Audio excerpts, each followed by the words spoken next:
What is this for? Hex, yeah. Yeah, that's the way I'm going back. Is that what you think?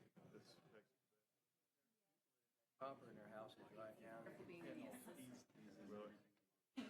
county attorney. What goes in the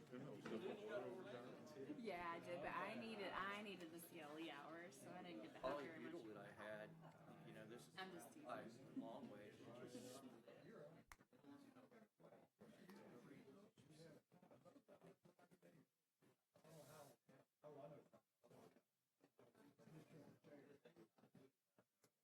Karen, do we have any minutes? Okay. Yeah, all right. I didn't see any, I just want to make sure. Okay. All right. If you would, please stand with me as we say the pledge and have an invocation, and we'll get the meeting going. I pledge Allegiance to the flag of the United States of America and to the republic for which it stands, one nation, under God, indivisible, with liberty and justice for all. Lord, we thank you for today. We thank you for another opportunity to gather to conduct the business of Walton County. Lord, we thank you for allowing us to be in a country and in a county where citizens matter, where voices can be heard, and where we have the ability to speak out and to voice our opinions without being punished for doing so. We thank you for giving those of us sitting up here the opportunity to serve. We pray that you'll just give us the guidance to serve as would please you. We ask these things in Jesus' name. Amen. Okay. We're going to open the meeting, and we don't have any minutes today. As far as announcements, if you haven't already done so, either turn off or silence your cell phone. And I don't think we'll need it, but just in case, we will have a 9 o'clock time certain into the meeting, so anything that's not complete by 9 o'clock, we move to the next scheduled planning commission meeting. Mr. Mack, anything? Yes, sir. We have one important announcement. We'd like to welcome our board secretary back, Ms. Karen Owens. We're happy to have her back with us.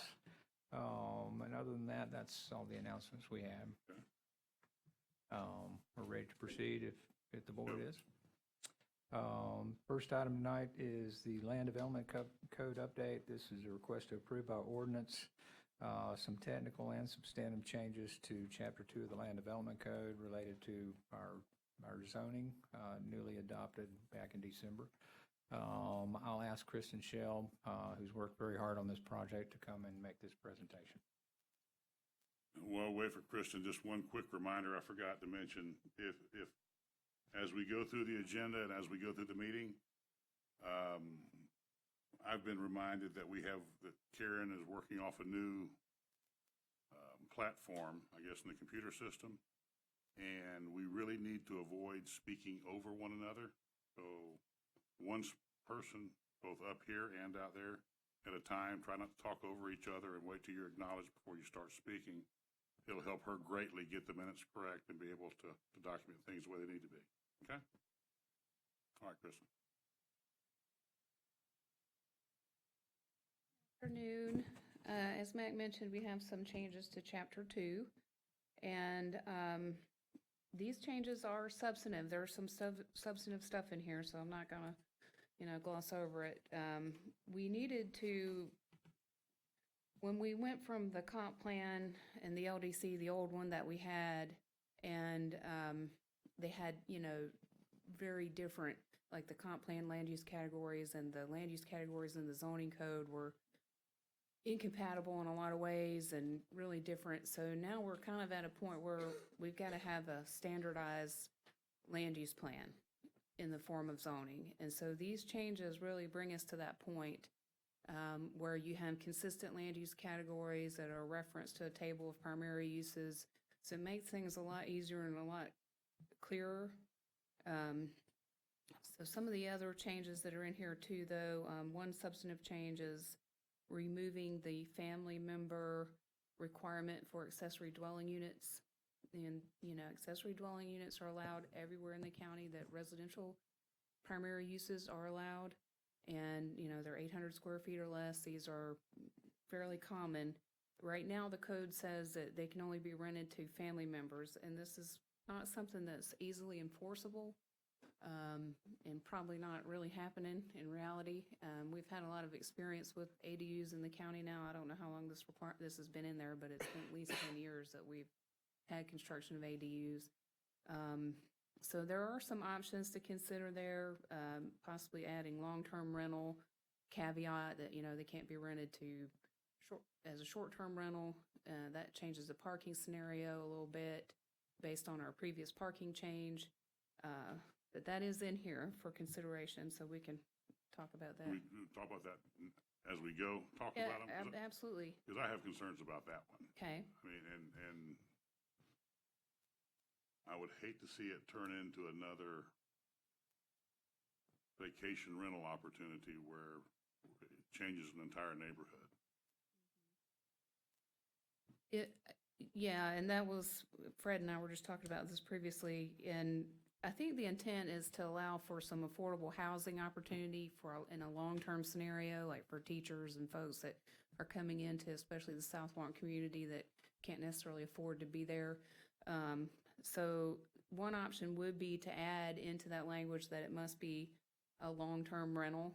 You know, it couldn't be a weekly or short-term rental. We do have those currently defined in the code. So that's That would work. a possibility. How do you address parking? So if it goes from a short-term rental to a long-term rental, they're required more parking. The code specifically has a maximum on short-term rentals now, and this was something that we did, and you're going to see how that plays out later with the mobility plan, where we reduce driveway width and reduce parking requirements for our short-term rentals in anticipation of less cars, hopefully in the future. But I think they are only required one, if there's probably only one bedroom in these, so it's one space anyway, and that they would be required that one space. This would affect existing houses that we're talking about? Yes, if the change went in, so if someone happened to be abiding by the old rule and had a family member in there, they could then have a non-family member. Well, it was set up to be long-term rental, I assume, because it was a family member. So if you take the family member part out of it, then it's still going to be long-term rental, if we put that in there. Yeah, that's an Otherwise, it's option. going to go to short-term, which is going to really throw things off. Mhm. I would like to see that long-term put in there. Okay. Anybody else, any thoughts on that? I agree. Yeah, I agree. Okay, I will make that change and carry that recommendation forward to the board. The other major change that's in here, it's not really too major, but we did add the settlement agreement language from the comp plan amendment that we needed to do to settle with the South Walton Community Council challenge that deals with mixed use density and intensity calculation. It's the double dipping prevention that's back in now. We've added some conditional uses and added criteria for conditional uses. This is something that's kind of new for us. So anytime we have a conditional use, we have criteria, and conditional uses are decided by the Board of Adjustments. And the way that works is basically if they meet those criteria, then the conditional use is allowed. So it's real important that you have criteria that matter and that get you where you want to be with those conditional uses. So I've gone back in and tried to pick up some of those that we may get.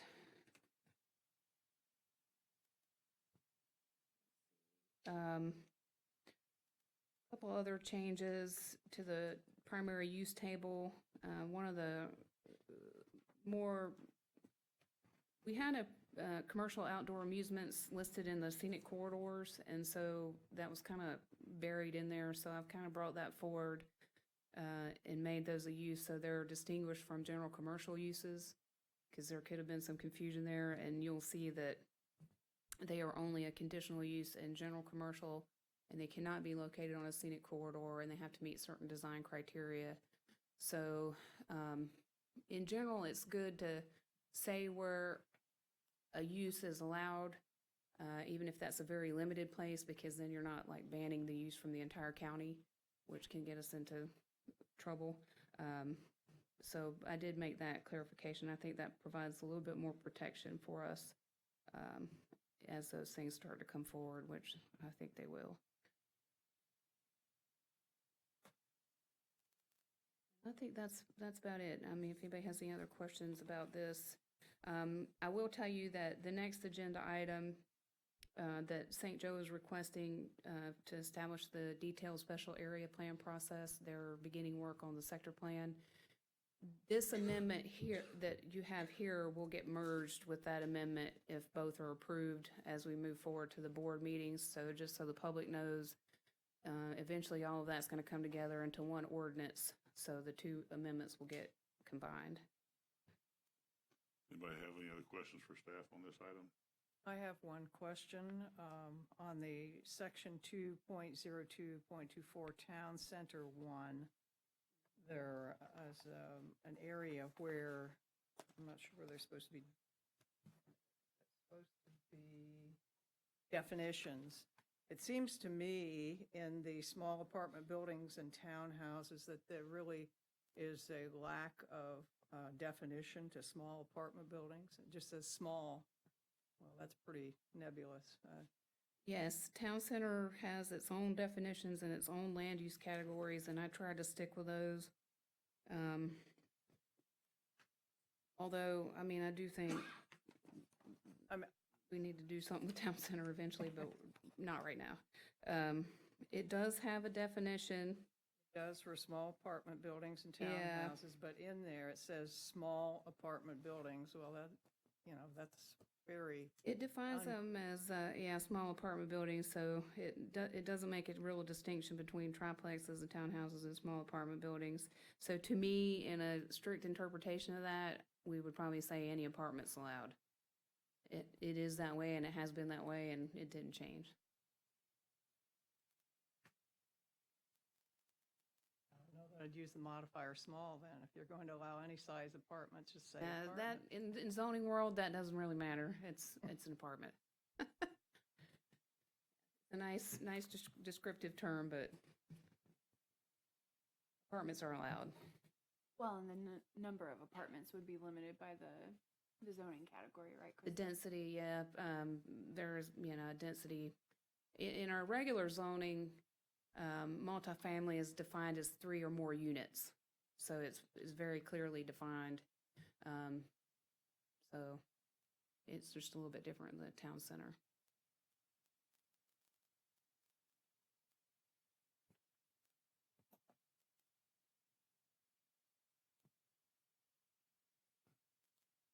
Anybody else have any questions of staff right now? Everything else? That satisfy you for what it is? Yeah, it is what it is. I understand that it's limited by density, so, Okay. yeah. Okay.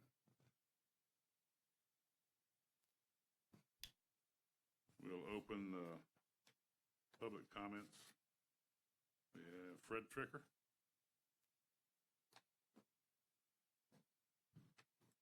Good evening, Mr. Roberts. We have. Can I get started now? You can start now, John's here. No. Thank you, Fred Tricker, Tricker, and I just wanted to comment on the accessory dwelling unit issue, and I agree 100% with what you said about the long-term rental caveat in there. I think that would make really good sense. We've received a fair amount of feedback from the community about this, and it's been mixed. And I think on one hand, it's a great concept and one that I think we would like to promote for helping to resolve the housing issue that we got in South Walton. I think it makes good sense. There's a lot of people that have a lot of concern, especially around the short-term rentals. And even if you put the caveat in there, you have to deal with the enforcement issue. And it's about time that we found a way to deal with that. And so I would suggest, I think this is worth having a public workshop and get people in and have them kick around some ideas on how to resolve especially the enforcement issue. But there could be other issues too related to this thing. And I just don't think it would be appropriate to hash this out at a BCC meeting. I don't think that, I think we could utilize commissioners' time better. We did it in a public workshop. I don't disagree, but that's something they have to do. I don't think we can do that, so. You don't do public workshops? So the planning commission can recommend that the Yeah, board we could recommend the consider. BCC do one. But the It's board not- would be the only entity Yeah. that could authorize holding Okay, workshop. I didn't know Yeah. that. I'm sorry, Kristen? Oh, okay. Well, I mean, it's also something that the planning department can consider doing as well. Right, but we can't do that. Yeah, so, if it does go to the BCC, maybe it's a good idea. There's no rush on getting this implemented, so it might be better just to pull it until such time as we can have some kind of a public hearing, because I believe there's quite a bit of interest in it, and it's worth doing. In the enforcement of the short-term versus long-term rentals, or just the general topic? I think there's a lot, based on the feedback I've received, there's a lot of issues. But I think it's mostly around lack of enforcement. Okay, well, I don't disagree with you on that, but like I said, we can't have a workshop, so we can certainly Recommend it. recommend it, yeah. Okay, thank you very much. It's something the planning department can consider as well. Yeah. Okay, thank you. We have nobody else sign up. Is there anybody else who wishes to address this item? You see it now, we'll close public comments, commissioners.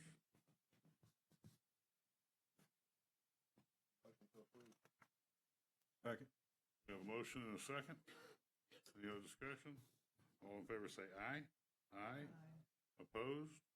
Motion carried. Thank you, Commissioners. Item number 2, the WaterSound Company Land Development Code Amendment for the Bay-Walton Sector Plan details specific area plan process.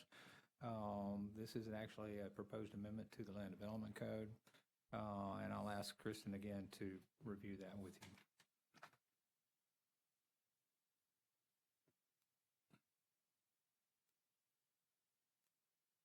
Okay, so the comprehensive plan contains a sector plan which is authorized under statute. It's a very large sector plan, covers portions of Walton County and a larger portion of Bay County. The development in that sector plan area is entitled. There's maximum units and square footage and all of that is already adopted into our comprehensive plan. But the statute and our plan require a detailed special area plan process basically to implement the sector plan.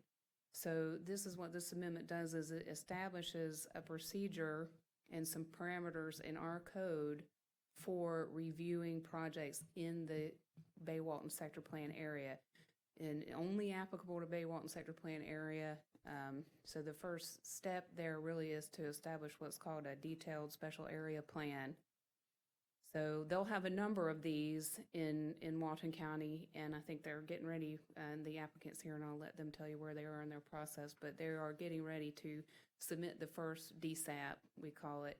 So this process kind of says how we will review those and how we will review the projects that come in under them. They are asking basically that the DSAP itself be a major development, so it would come to you and go to the board.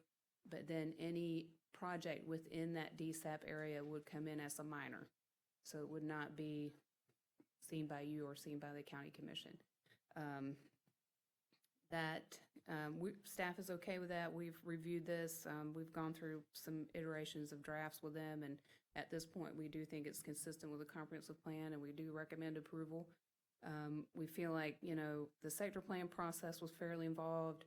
The DSAP process will be fairly involved. So as those projects come in under, that's kind of similar with what we've done with other PUDs, where they do a big master plan, and then the individual projects that come in are minors. A couple of things that they're requesting that are a little bit different. One is a 2-year time on, we normally allow a 1-year period once a development is approved for them to begin construction. They're requesting 2 years with some caveat for extension. They're here to present this, right? Yeah. Okay.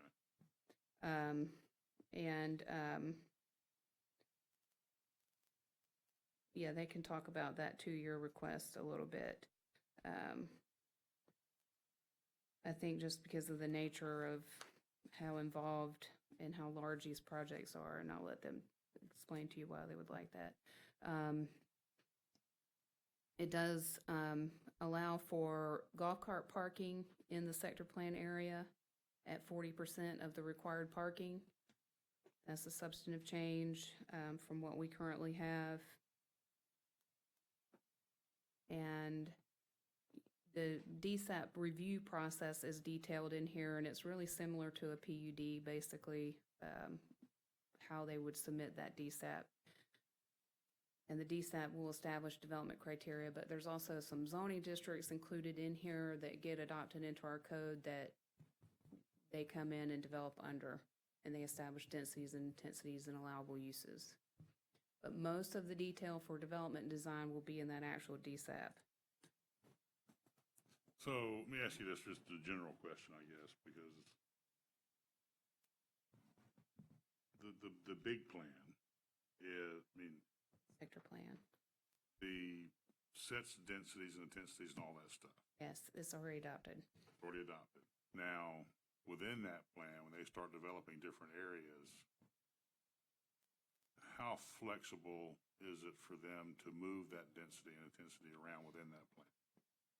Because it's not, is it defined to certain areas? It's like zoning districts. Okay. So They can do whatever they want to within that plan Mhm. and wherever they want to. Yeah, I mean, they have a lot of flexibility, and these are most likely mixed-use projects Right. where that's desirable, so that makes sense, but they're not really subject to our mixed-use development criteria, if that makes that clear. Okay. Anybody have any questions for staff before? All right. Okay. Commissioners, for the record, my name is Neil Strelo. I'm a senior planner with VHB. My address is 501 East Kennedy Boulevard, Tampa, Florida. I appreciate being with you tonight. As staff has identified, this is really the implementation procedures that have been identified. We've been working with staff, met with them in a pre-application, and then submitted draft LDRs, and then subsequently updated those, what you have before you today. 2 items, staff had included a proposed substitute language in 2060312 in their staff report, and it really deals with your mobility plan that's under process, and the applicant agrees with that substitute language. The other item that I think I just heard was a question regarding the 2-year time period. And really, this is, we feel necessary for the size and complexity of the projects. It really is taking a substantial amount of time, and a 1 year with a reoccurring probably is not sufficient. And so that would be our proposal. I was kind of thinking 6 months. Yes, sir. Remind me again, I know this thing is huge, but what is in Walton County, the acreage that this is going to cover, do you know? The entire sector plan? I don't have that off the top of my.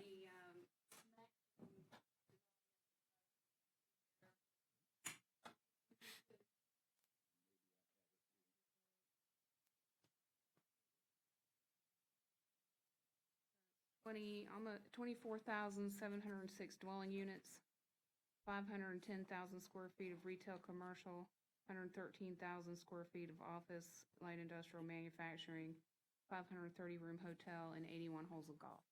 Right. I mean, we don't have an acreage. I guess my point is, I was just trying to clarify how big this thing really is. And it's not, The DSAPs have to be at least 1,000 acres, just yeah, to I mean, give you an idea. it's huge. I was like, it's Yeah. like 20,000 acres, I thought, or something like that. You're probably in Yeah. that realm. Yeah. Okay, yeah.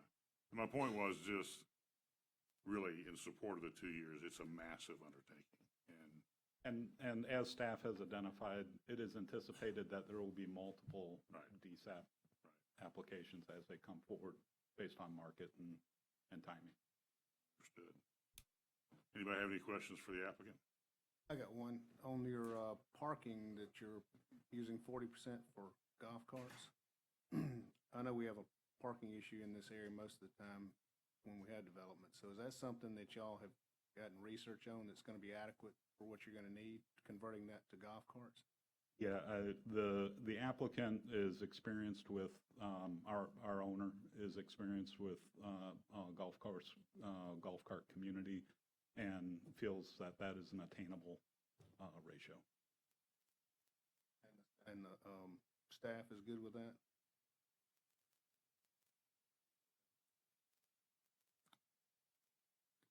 I think a lot of that has to do with just the way these are laid out and the people they're going to target as far as selling to. Yeah, but you usually have a lot of and people keeping outside There'll that be, come in yeah, and go to there'll be a things lot of too, people from so. the outside that may want to come in, that's where you, I understand. Any other questions? All right, Thank you.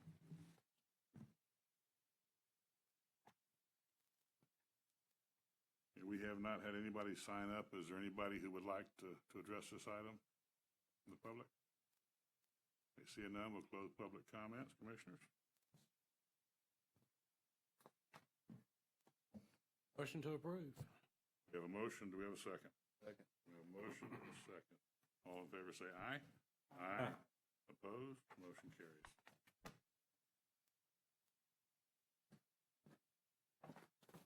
Thank you, Commissioners. That moves us to item number 3, the South Orange Street Lots Right-of-Way Abandonment.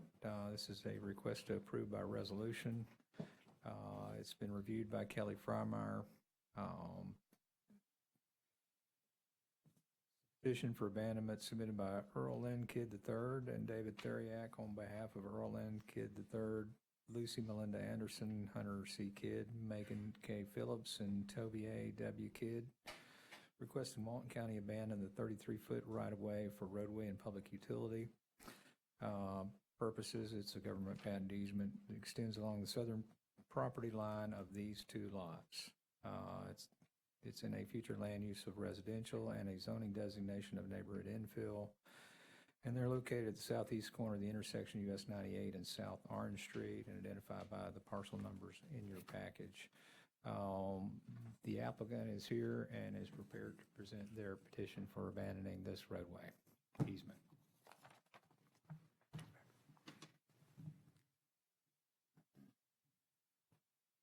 Good afternoon. No, sir. David Theriak in Spain, Tallahassee, Florida. May I approach? I have a copy of a PowerPoint I'd like to hand out if that's okay, Please. Mr. Chair.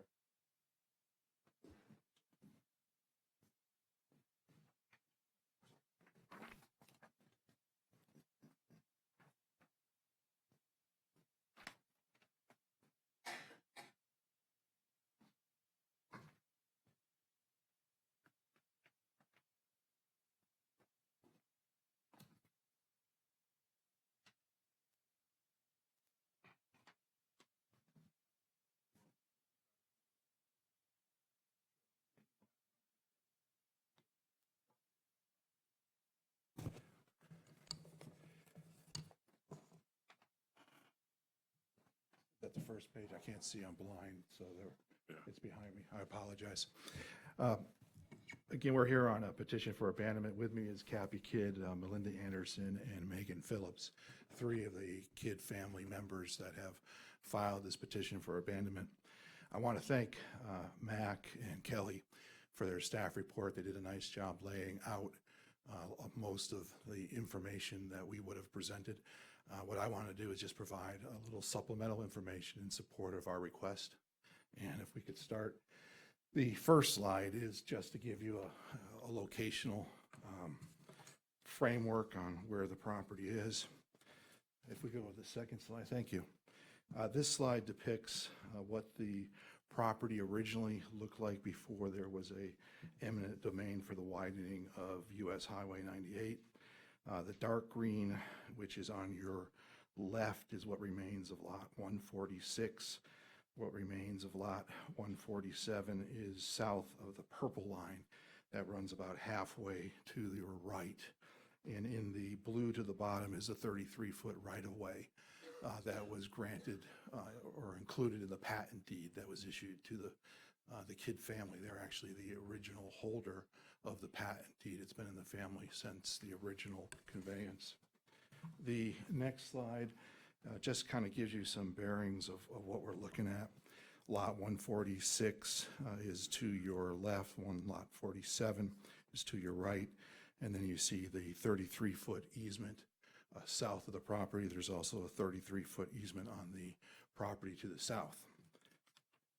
Go to the next slide. We wanted to walk through just a few slides on what is the developable area of Lot 147. And 147 is depicted in red. Thanks, Bob. Again, you see the 33-foot easement. The next slide shows you the scenic corridor setback that would be required on this property. It's in green. The next slide after that is the property line setback for Lot 147. That depicts a 15-foot setback. It could be reduced to 7.5, but there is a range between 7.5 to 15 feet. Your next slide shows the two setbacks that I just described, and then the 33-foot right-of-way to the south of Lot 147, which extends west to be south of 146 as well. And then the next slide is after you apply the right-of-way and the setbacks, the brown area is actually what remains to be constructed or to be utilized for development on Lot 147. If I could go to the next slide, one of the criteria that we looked at is whether if this right-of-way is abandoned, are there accesses available to the nearby and surrounding properties? And this slide establishes that each lot would still have an access. One would be to US Highway 98. That's the lot that's at 173. And there's been an issue raised, I believe this morning, there was an objection letter that was sent to Ms. Frymire.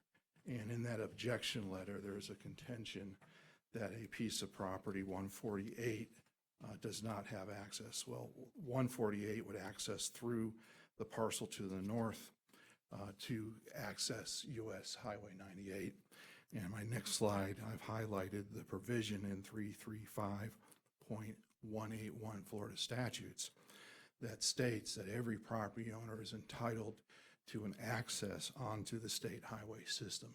There are regulations that may apply where that cut would be, but there is a right for an access onto US Highway 98 for that property owner.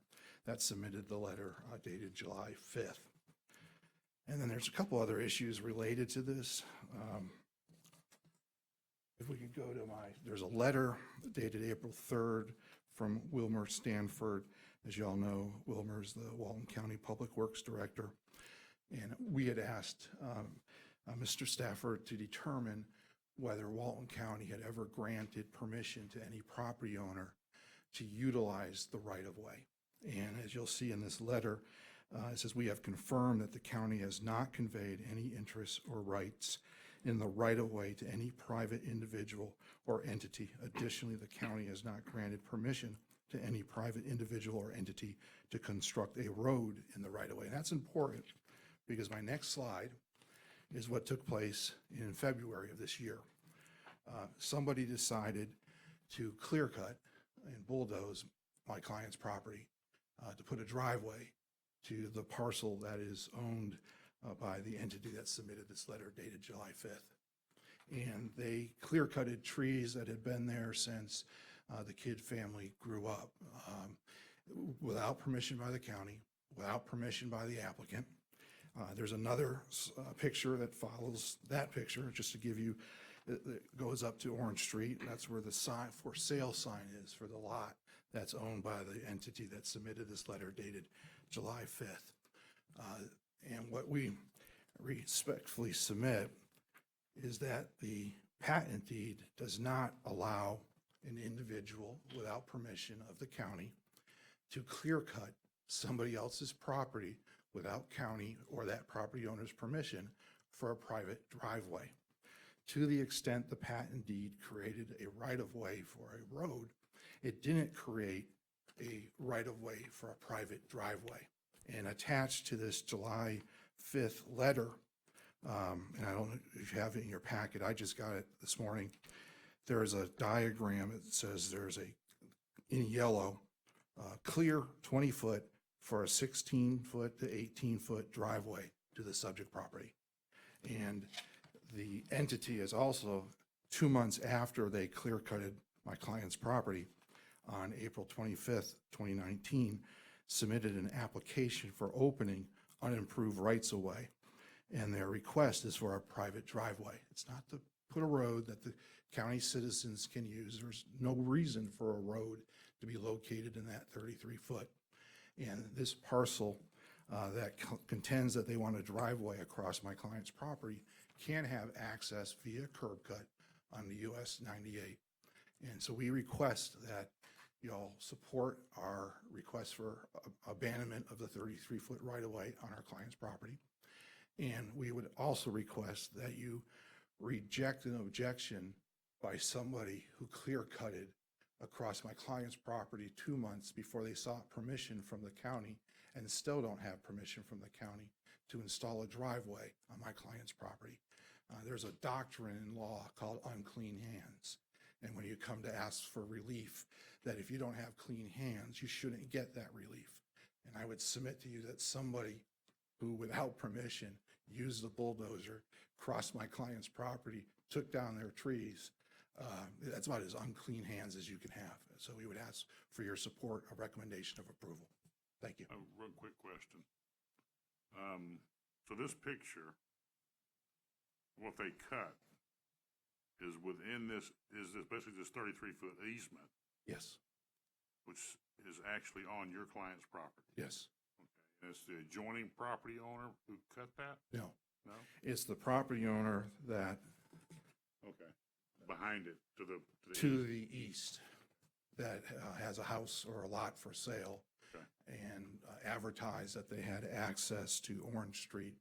And I of course, they have understand. access because they bulldozed through my client's property. Isn't there a 33-foot easement on the property to the south of your clients too? Yes, there is. Decided not to try to put it down that 33-foot easement. Huh? I think there are some things that exist by that other property owner that may interfere with the ability to bulldoze through it, but I don't represent that property owner. Have they abandoned that 33 feet, or is it still there? That's still there. But they're using it. Yes. Okay. Mr. Roberts?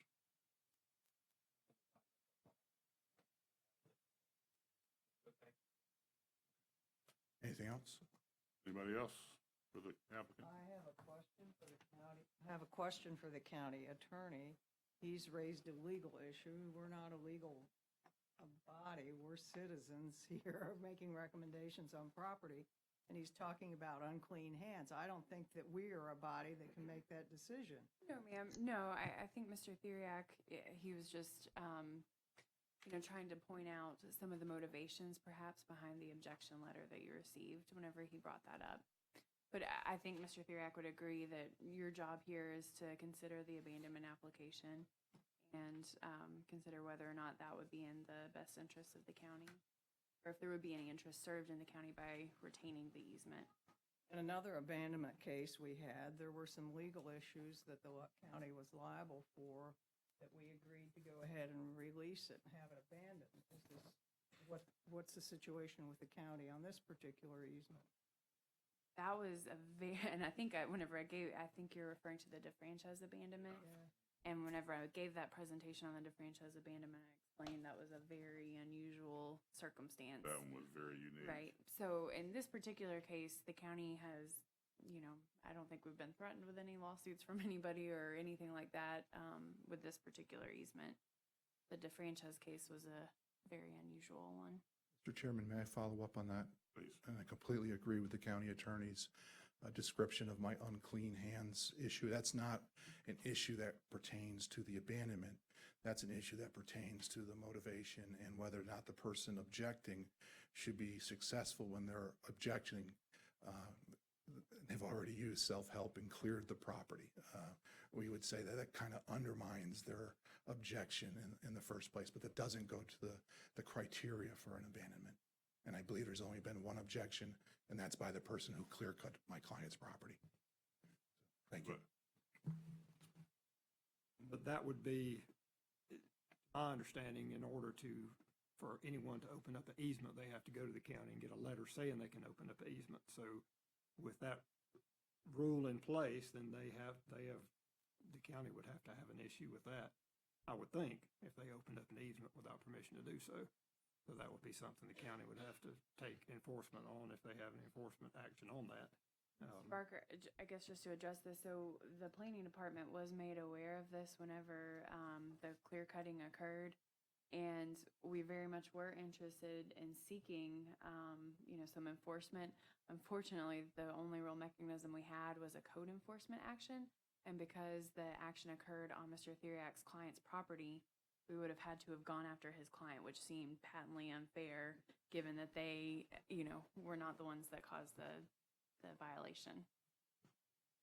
But you are correct, the county has not granted permission or any type of approval for this right-of-way improvement.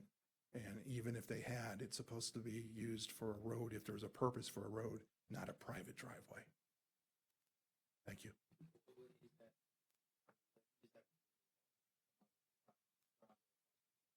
That's exactly what the letter of objection that came in on July 5th states. I read it with some degree of skepticism.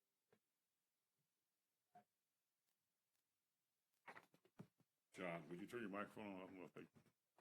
Yeah, it just seemed to me like there was a little bit of self-help used here.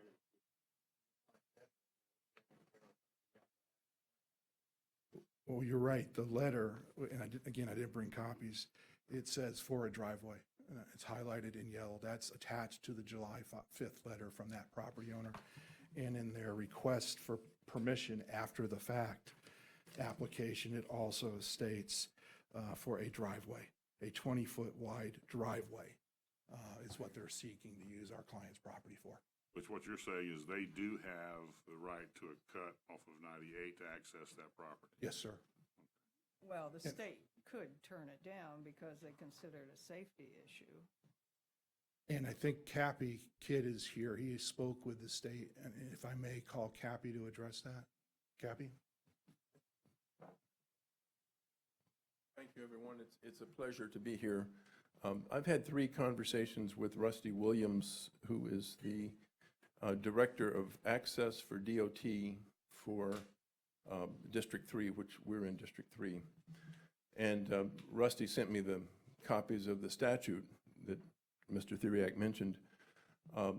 Rusty went so far in our conversations, he looked at the aerial views of the lot 173, the fact that there's a curb cut on either side of it to 98. And he said, and then he looked at some things on the Walton County website itself in terms of whatever he was looking at. And then he said, judging from everything I see, there's no reason if the owner of that lot requested a curb cut, there's no reason it would not be granted. And then he said, it does require a site visit by the DOT to see if there's something they cannot see from the aerials. Like if there was a hill that obscured visibility on both sides or something. But other than that, other than making the site visit, he said from what he sees from the aerials that the applicant would be granted a curb cut onto US 98. Thanks. Question on that. I mean, and to your point, if if they requested a curb cut for access and it was denied, what then would happen?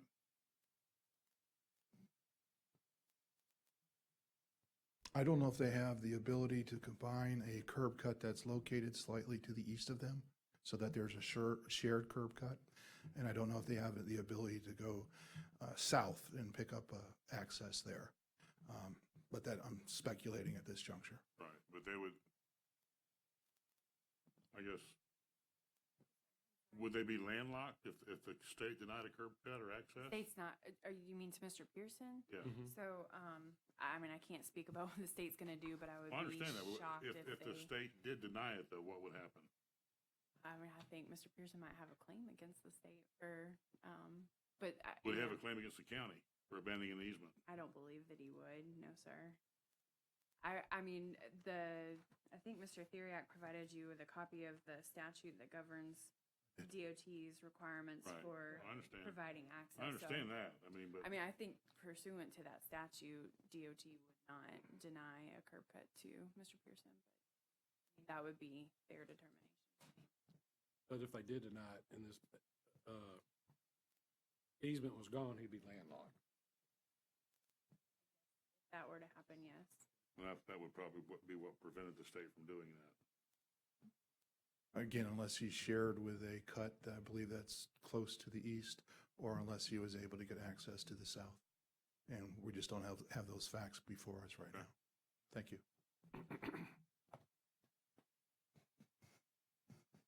I do have a question on the wording on the Public Works Engineering Department memo, April 29th, 2019. It says that the department does not support the abandonment of public rights-of-way that could serve future needs for beach access, roadways, utilities, and/or stormwater conveyance for the residents of Walton County. And I didn't see in a summary where it said whether it does or does not. Here's a statement, and That, Standard that's a language. standard verbiage that Public Works submits for Every everyone, abandonment. except for defranchise. Doesn't change at all. Yeah. oh, I thought it wasn't in the Yeah. one before. so. Yeah. Well, That's what they normally put in there. so. And Mr. Chairman, may I address that as well? The patent deed only provides the right-of-way for roadway and public utility purposes. It doesn't provide the right-of-way for stormwater or beach access. And this road is not, the way this area was going to be developed when these patent deeds were issued, it did not end up being developed that way. And that's why this segment is still out there. Okay. Thank you. All right, we'll go ahead and open up public comments. I have a couple people signed up to speak. Nikki Whitaker? You want to talk, you want to address it? But you don't have to. I don't like speaking at these things, but Mr. Pearson did ask me to come up here and talk. And I've got a couple of questions before we get started. And looking at the diagram there, the kids own 2 lots, is that correct? You go ahead and ask your questions, we'll have them answer it. All right, if they own 2 lots, are they gonna have curb cuts off 98 to access both their lots? We'll get them to answer that. Okay. I'm not But sure. because I'd like to, before I go too far into it, I'd like to have those questions, because in my opinion, if you get 3 curb cuts off 98 right there, and a couple more down the road, and you got Orange Street, which is a major, it's the only road at Inlet Beach that has a cut through from one side to the other. Walton Lake Shore and Wall Street do not. And so it's a pretty well-used road. But anyway, but the traffic along there, if you've got all these people coming out of the driveway every 100 feet, it's not going to be a very safe habitat. And so if the kids are going to actually use that easement to access their lots in the back, Mr. Pearson, all he wants is access. It's a 33-foot easement, and Sydney will probably tell you, I have my own opinion about these abandonments sometimes, because I am a property rights guy. But, I mean, it seems like to me that the safest and most logical thing to do, since the only properties that will be utilized by this 33-foot easement, is maybe abandon part of the easement. The county The fire department requires a 20-foot wide clearing, not necessarily a 20-foot wide road. If they're gonna access those lots off the back of it rather than accessing them off 98, and then Mr. Pearson could access his off, you could abandon 13 feet, leave 20 feet as whatever for a driveway to access all the lots, and that way nobody's pulling out on Highway 98, 50 feet from a intersection of Orange Street, and so all of them can access that way, and if they need additional land, that would give them an extra, who cares how much land? I mean, I don't care if you abandon the whole thing as long as Mr. Pearson has access there. But he does not have a curb cut on 98. Will they grant him one? I don't know. They may say no. And if they say, well, there's a shared one here, well, I don't know how that would work legally either, so I'm not here, I can't answer that. But I just think there's a way, I mean, to me, I don't understand. In my mind, I can't see having all these curb cuts on 98 and DOT saying okay when there's actually a way to get by without doing it, which should benefit all the parties. And so if you can get those questions answered for me, then I may want to come back up and say more. Joey Steffen?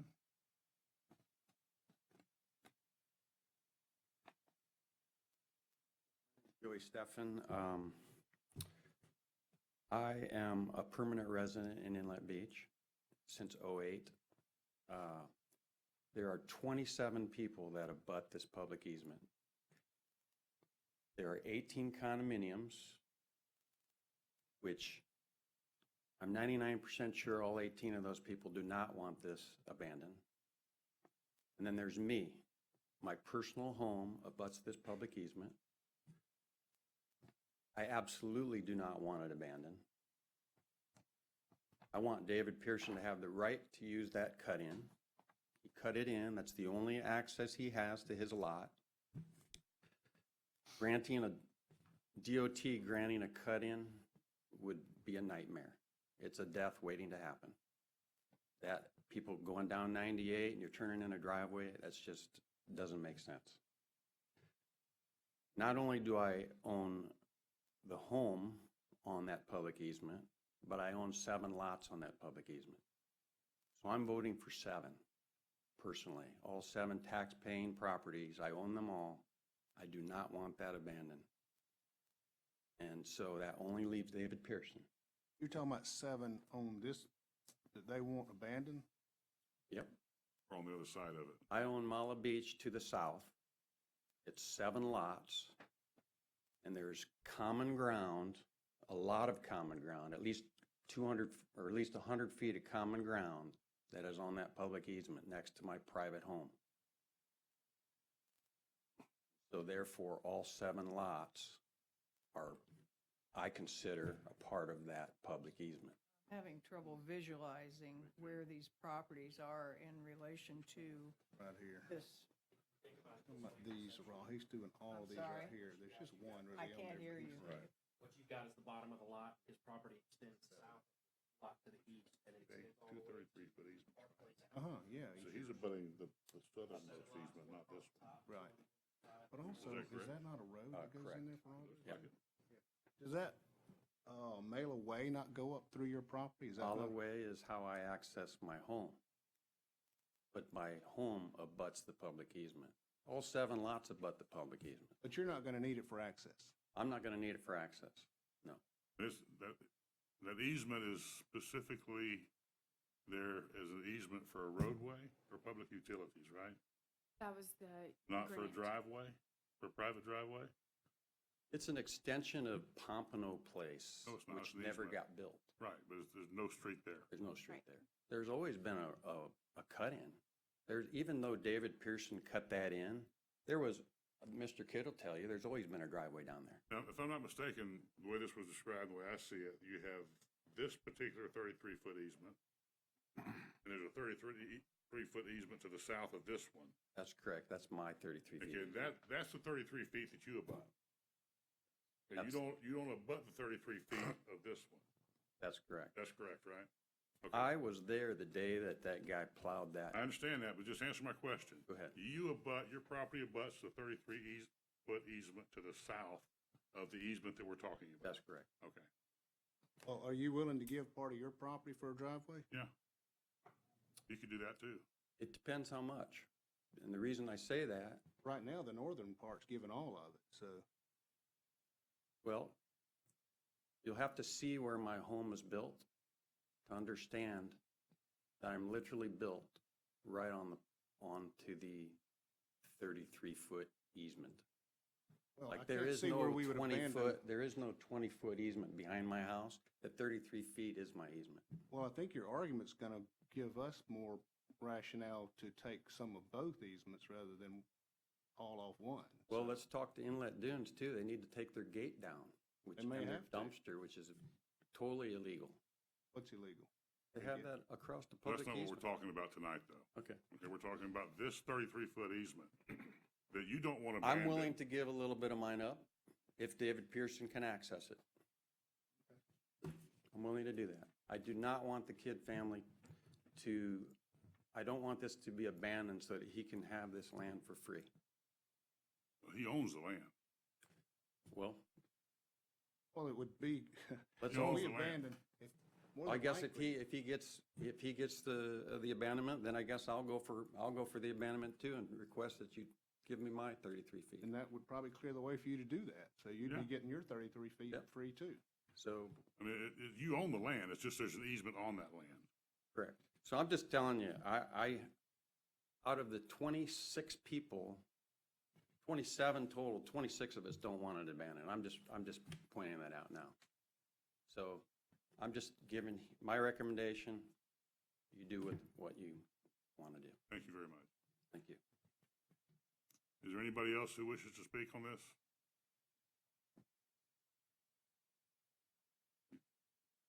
She's just trying to escape. She don't want to talk. Okay. Mr. Theriak, go ahead. Cappy to answer a couple questions that Yeah. have been raised. Cappy? Probably the easiest way to do this is to go back to one of the original slides. I can do it verbally if everybody has a picture in their mind, whatever you would like. You can just do it verbally, I think. Okay, certainly.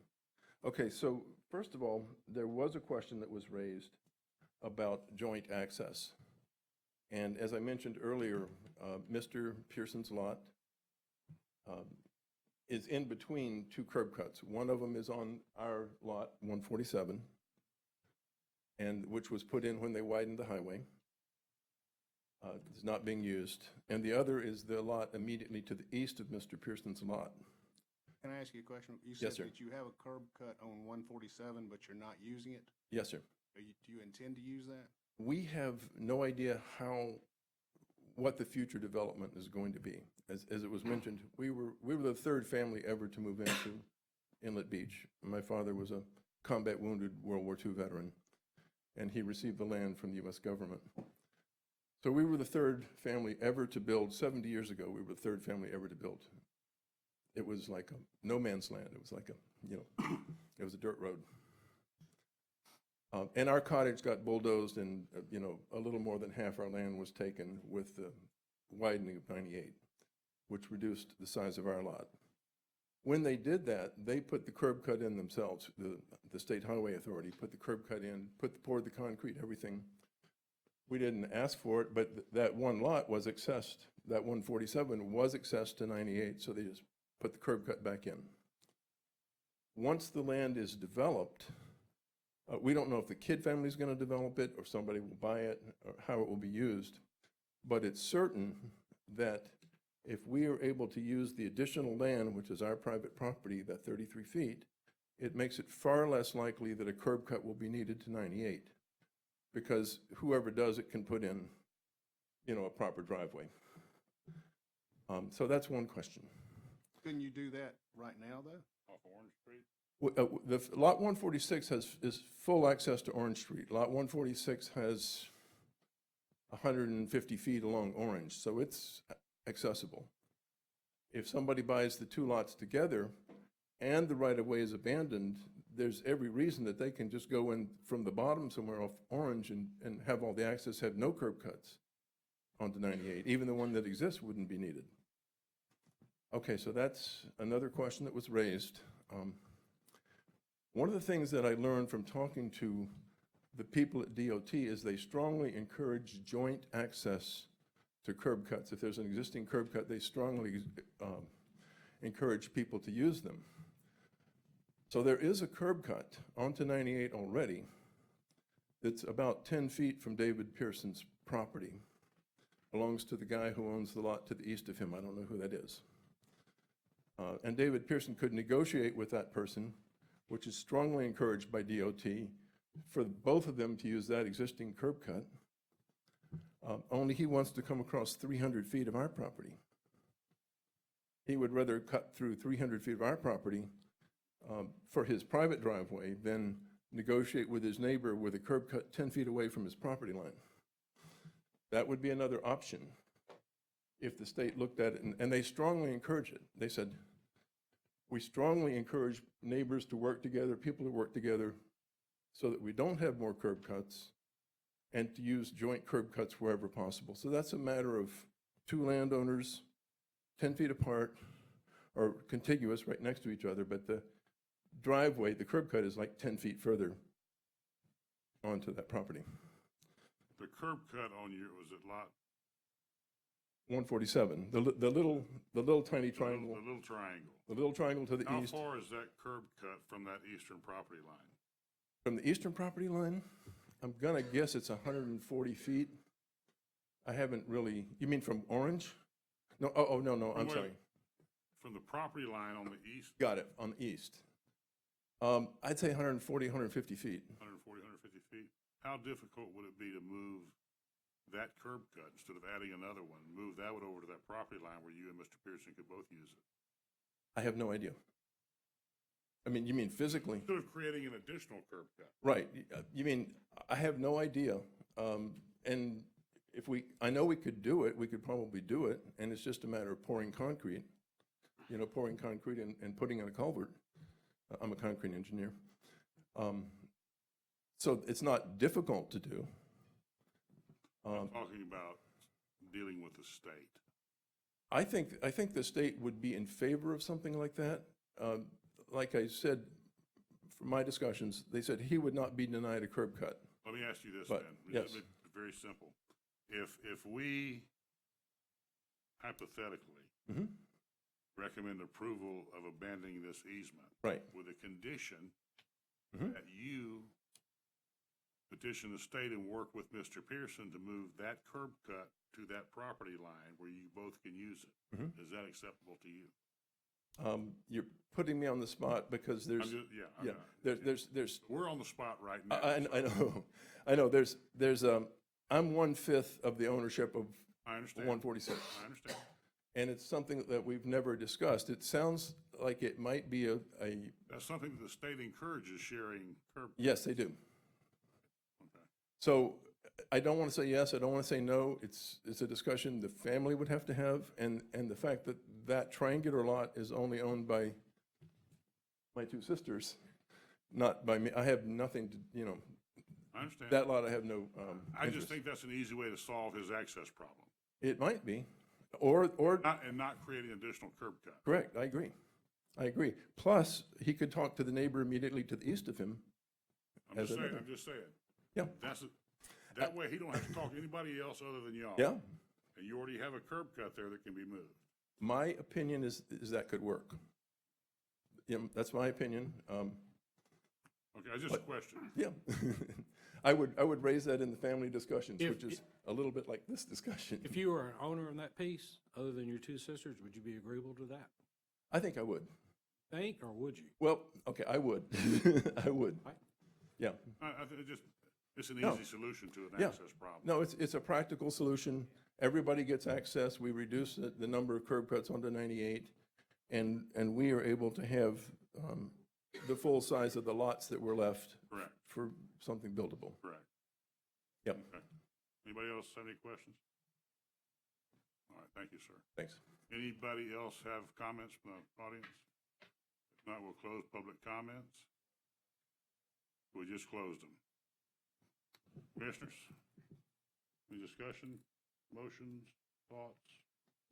My thoughts are there's a bunch of plates up in the air. You got, the state might do this, the man might do this, the man might do this. I think it'd be better if all these parties got together and did a little discussion. I agree.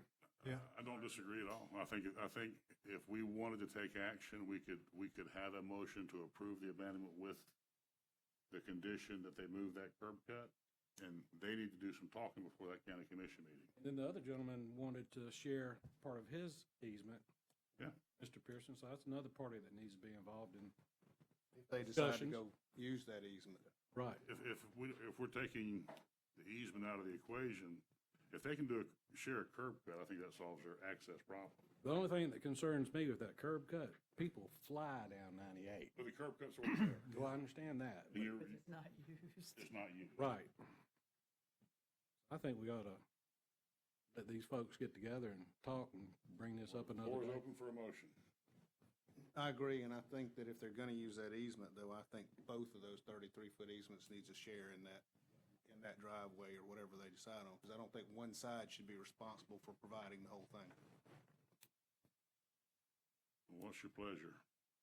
I would make a motion that they get together and do some talking and try to work this thing out and table it and bring it back again. We come back. So I guess just to clean it up a little, so a motion to continue to the next planning commission meeting with this suggestion, very much encouraged that the parties Work together. try to come to a solution for access. I would second that motion, and I don't think we need to go farther than that, but here's my concern. Mr. Theriak is an excellent attorney and has a significant cost, I'm sure, in coming over from Tallahassee. Yes. I cannot imagine a reason that we need to come back should an agreement be reached that helps your client with the cost associated with the time in your schedule. I know you're very busy. Agreement is reached. I would like to see something that says that their agreement would be adopted by us as long as it was reasonable, so that Mr. Theriak could spend time and work his schedule rather than have to come all the way over here and approach this again. Take that under advisement, or at least consider that as an option. If they come back in all agreement. I don't that'll think be there's a easy. problem. That's from our all we end. need. It's gonna be if they don't, that we're gonna have to then make the decision. I'm sure Mr. Theriak's gonna be here for that. Yeah, if y'all can't reach an accord, come on. So we have a motion and a second to continue to the next planning commission meeting in August. And Okay. encouraging the parties to try to reach an agreement, if possible. We have a motion and a second. All in favor, say aye. Aye. Opposed? Motion carries unanimously. We're going to take about 10 minutes. Thank you.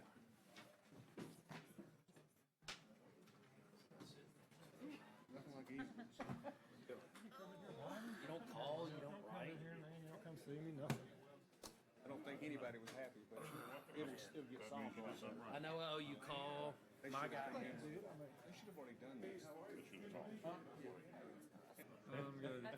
Well, now Miss Tina says that's stuff's over. Yeah. It better be. Try to get ownership together. started to be here till 7:30. Picking up where David Kramer left off. He was here about 10 or 11 o'clock. Oh, dude. I'm gonna get his list of questions. Anything you know, you can ask. We'll get you fired, man. I just, David's a good guy. He just wanted to be very thorough. Did you have? Really? Abandonment. Hey. I can't imagine this was gonna be that much of a problem though from what I've seen. But it wasn't the wife, it was the brother. Right? Yeah, I know. It's so creepy.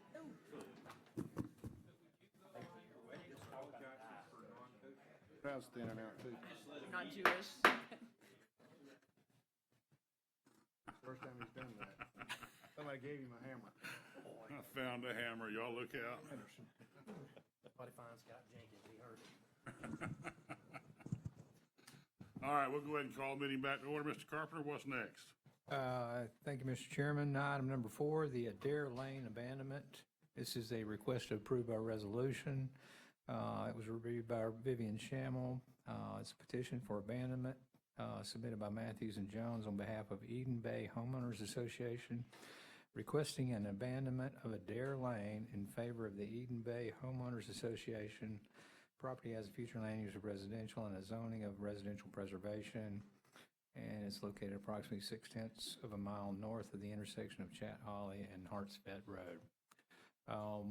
This is somewhat of a unique situation. We have an older plat where the roadway was dedicated to the county. However, the county has not maintained this roadway.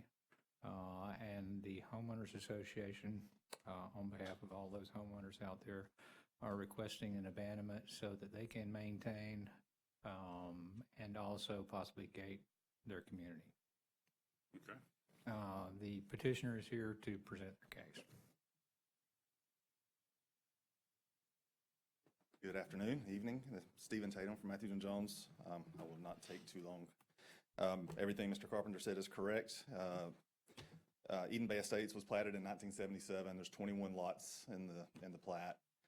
There's only 17 owners of those 21 lots. 2 or 3 of them have been combined. The road only services inside Eden Bay Estates. It dead ends cul-de-sac. It's about 900 feet long. The HOA is very active now.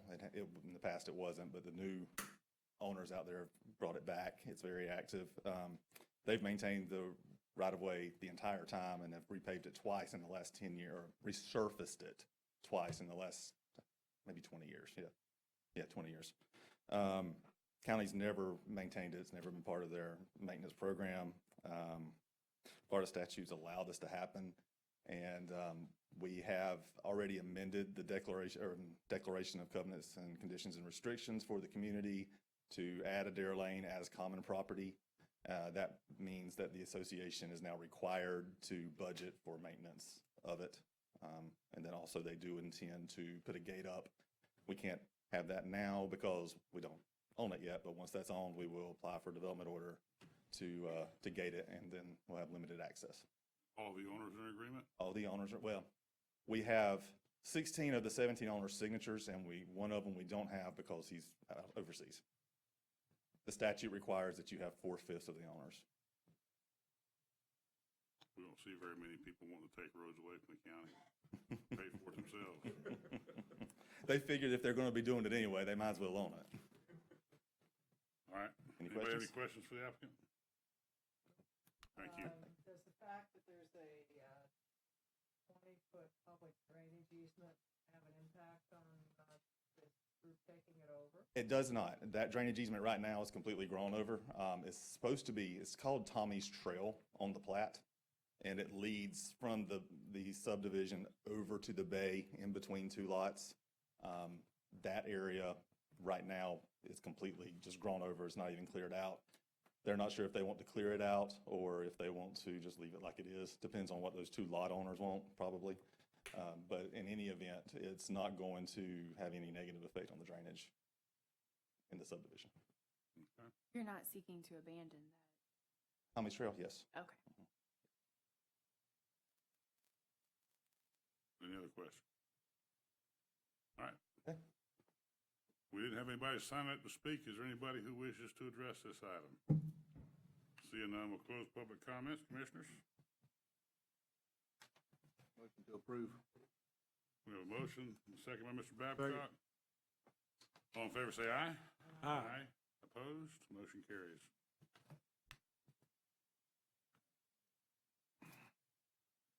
Thank you, Commissioners. That moves us to the quasi-judicial section of the agenda. Anyone who anticipates testifying on any of the remaining items, if you would stand at this time to be sworn in. You would raise your hand.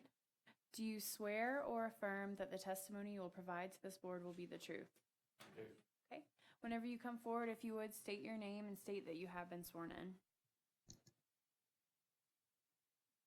Matt Carpenter for the Planning Department, CARP and TDR. Item number 5 is Watercolor Phase 5. This is a request to approve by final order. It's been reviewed by Renee Bradley. This major development application has been submitted by Dewberry Engineers on behalf of the St. Joe Company, requesting approval to develop 41 single-family lots on approximately 23 acres with a future land use of mixed use and a zoning of coastal center.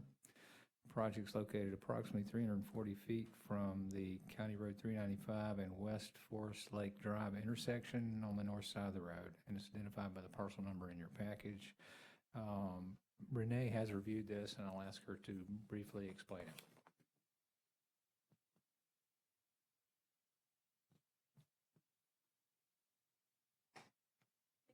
Renee Bradley, Bradley.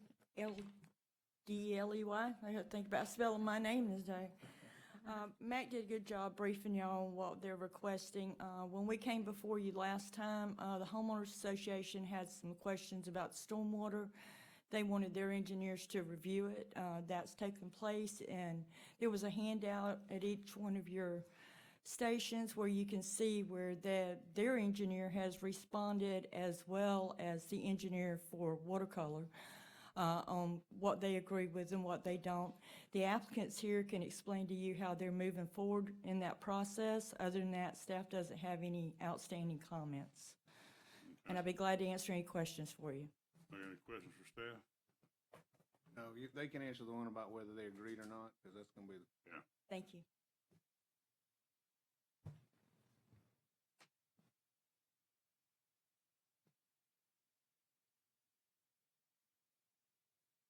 My name is Randy Carroll, Carroll, and I have been sworn in. I am president of the Watercolor Homeowners Association, and yes, a few weeks ago, we've never objected to the development. We just asked some time for our engineer to look at it, go through it, review it. And Mr. Roberts, I think, made the motion that we be given that time. We hired an engineer. They have responded with their input. Our engineers have talked with St. Joe's engineers, and we are fine with them going ahead and moving forward. There's actually a letter I'd like to read and enter it. This was written by our council. It says, "Dear Commissioners, as requested at the last Planning Commission meeting, Watercolor reviewed the proposed stormwater system for Phase 5 and provided comment to St. Joe. The Homeowners Association is not objecting to Phase 5 development by St. Joe. St. Joe is still responsible for its stormwater system design and installation." Very good. Thank you. Who should I give this? I mean, Would you like enter that this? to be made part of the record? I would. Okay, yes, if you'll just hand it to the clerk, please.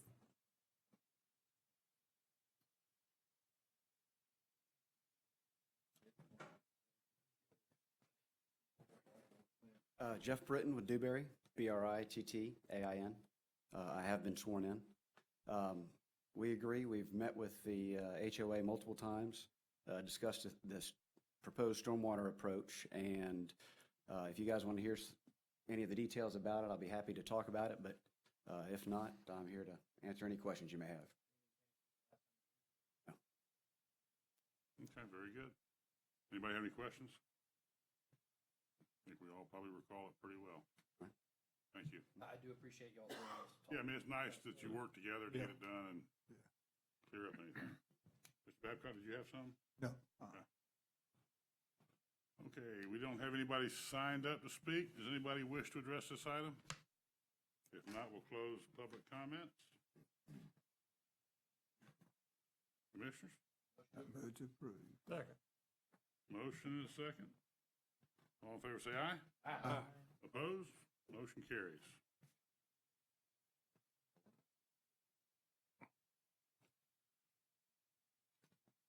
Thank you, Commissioners. That moves us to item number 6, the WaterSound Origins Phase 5. Again, this is a request to approve by final order. Major development reviewed by Renee Bradley also. Submitted by Interlight Engineering Corporation on behalf of the WaterSound Company, LLC. They're requesting approval to construct 465 single-family residential lots on approximately 404 acres with the future land use and zoning of Bay-Walton Sector Plan Village Center. Project's located at the end of North WaterSound Parkway, where WaterSound Parkway and Pathways Drive intersect, and is identified by the parcel numbers in your package. I'll ask Renee to briefly introduce this before the applicant makes their presentation.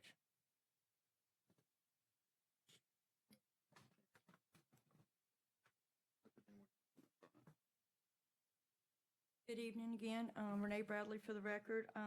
This project, we have no outstanding technical comments on it. We continued it from the last meeting because our mail-outs didn't get done in time.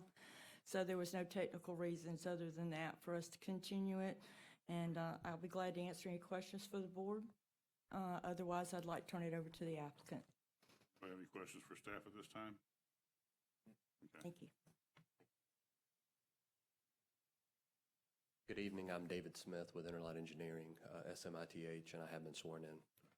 And I'm representing the WaterSound Company, LLC. And staff presented WaterSound Origins Phase 5 is 465 single-family homes. And it's part of the WaterSound North PUD. And looking at the master plan, talking about this area here, over 400 acres out of the PUD.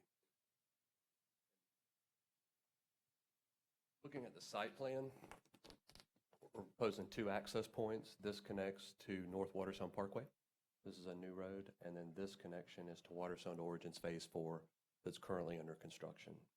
And as I mentioned, it's 465 single-family homes. We have a series of wet detention ponds located throughout the community. There is a multi-use path, as well as there's a very large amenity that's proposed in this area that will also serve the residents. So other than that, I'd be happy to answer any questions that you all may have. What's the average size of those lots? They vary. I know there's 60s, 70s, and 80s. I think I'm going off memory there, but they do vary in size. Curious. Are those green spaces around, or wetlands, or what is that? These are wetlands in this location, and there are smaller lot widths as well, but there's a variety. They're 133 feet deep, so I do remember the depth. But these are large wetland areas that we are not disturbing. Okay. Commissioners, anybody else have any questions for the applicant? Well, you're getting off way too easy tonight, David. Thank you. Must be saving our ammo for the next one. I'll tell you what. We didn't have anybody sign up. Is there anybody who would like to speak on this item? Seeing none, we'll close public comments. Commissioners? Motion to approve. Have a Go ahead, motion? second. I'll second. You Have a motion? Approve, right here. Tom and Mr. Harvin. Seconded. All in favor say aye. Aye. Opposed? Motion carries.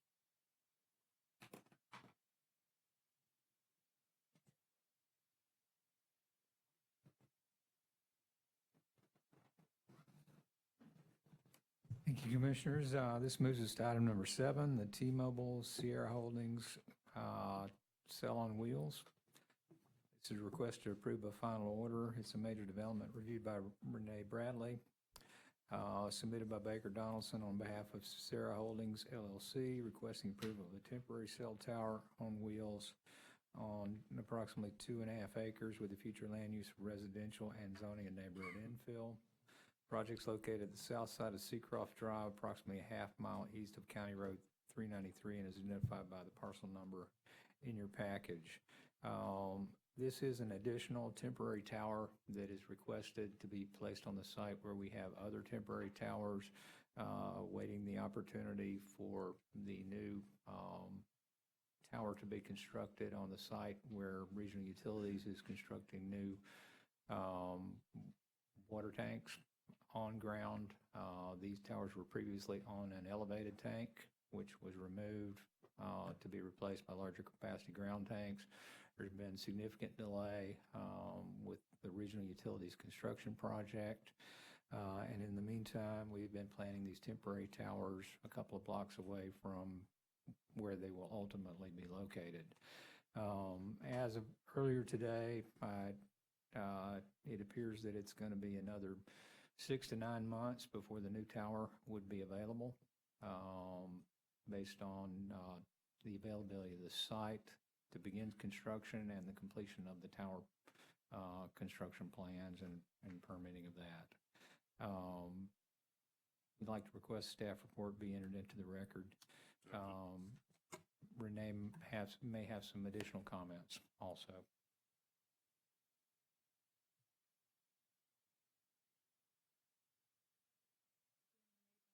record. I don't have a whole lot of additional comments except that Blum Carter, our development order inspector, did check with regional today.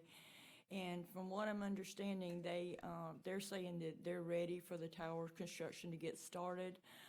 So he contacted the contractor for the tower that we've already permitted to go out there, which we're actually doing a 1-year extension on right now, trying to get that tower in. And it's my understanding that they're about 2 months out, 2 to 3 months, and should be starting the construction of the new tower, in which all of these cell on wheels will be removed and relocate onto the new tower. So that's all I have for you, but I'd be glad to answer any other questions you might have. Any questions for staff? Thank you, Renee. Thank you. Yes, sir. Good evening. I'm Andy Rotenstrike. You ready for this one? Rotenstreich.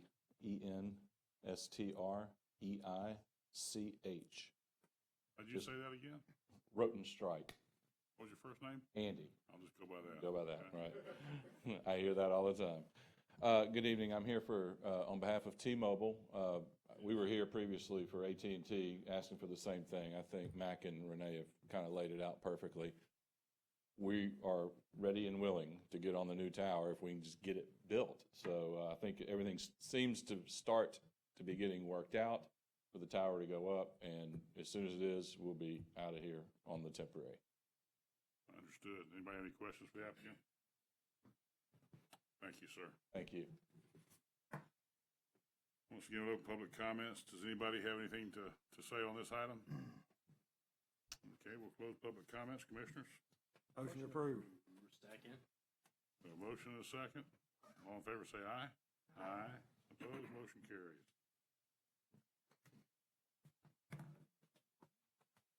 Thank you, Commissioners. That moves us to item number item number 8, the Kaya Master Plan Update. This is a request to approve by final order.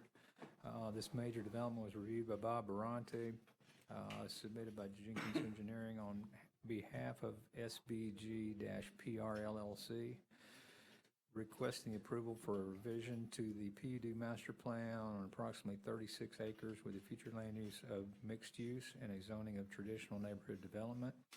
Project's located on the northeast corner of WaterSound Boulevard and County Highway 30A and is identified by the parcel numbers in your package. I'll ask Bob Barante to give us a brief update. Good afternoon. B-A-R-O-N-T-I. Good morning, or evening, Mr. Chair. This is, as Mr. Carpenter stated, this is the Kaya Master Plan Amendment. We're just making sure by doing this amendment that we bring everything that's there and what any little minor changes have been, that everything is addressed and still in accordance with the master plan. Before I get started, I'd like to enter this into this report in the staff record, please. Accepted. Thank you. There was one remaining comment item that has since been completed since they went to press. You'll see on page 5 that the current approved density and intensity is broken down for you. And you can compare that with page 6, the proposed Kaya PUD master plan revisions. And then on the next column, I gave you a breakdown of the change. So it's actually a reduction in density. I don't know that we can allow that, can we? I think, we could encourage it, maybe. The parking is there, goes down and breaks that all down. They give the phase 2 timeframe of 2 years. As I said, there's no outstanding comments. The applicant is, there is one public comment that we've gotten, and you have the email train, and I will turn it over to Mr. Jenkins. Thank you. I'm Scott Jenkins with Jenkins Engineering. I've been sworn in. I think Bob did a good job of explaining what the request is. And as he said, it's a little unusual. It's a reduction in what was previously approved. Just to kind of remind you guys, I'll give you a brief description of the project, but it is the Kaya project that was actually approved back in 2016.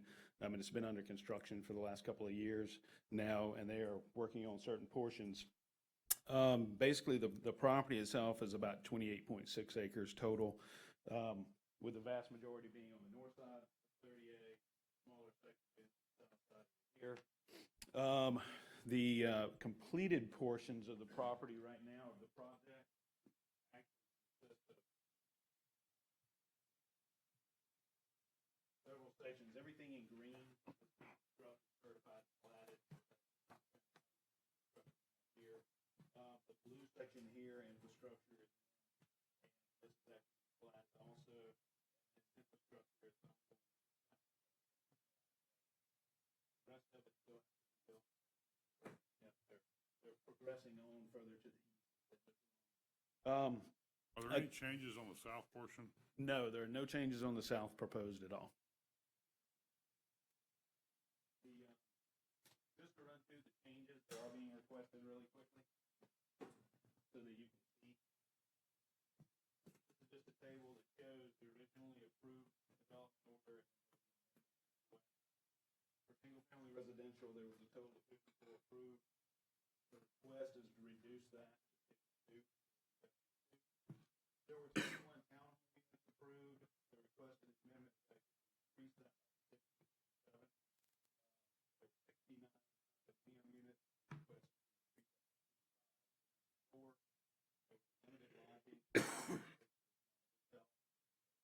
rooms requested to 30. They had 59,080 square feet of commercial. They reduced it to 38,015 for a reduction of 20,562 square feet. They have 7,043 square feet of back of house services itself. They had 32,582 square feet of office. They're now going down to 0. Completely. That decreased 32,000 feet. The fitness and health stays the same.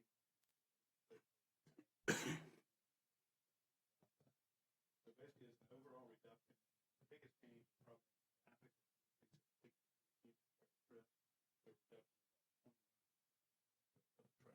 And that's because of the office primarily? Yes, yeah, the decrease in the commercial uses. Yeah. Exactly. And again, there's no changes proposed for the south side of the parcel. And as Bob pointed out, this is really just to make sure that we keep the master plan up to date as we move along with any proposed changes, even though the reductions were coming back before you. The applicant's representatives here, Rick Borst, if you have any questions for him, or if you have anything for me, I'll be happy to answer anything. Commissioners?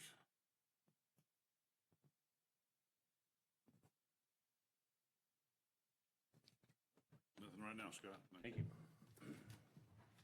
Don't leave. We had one, we'll open up public comments. We have one person sign up. Ginger Boehner?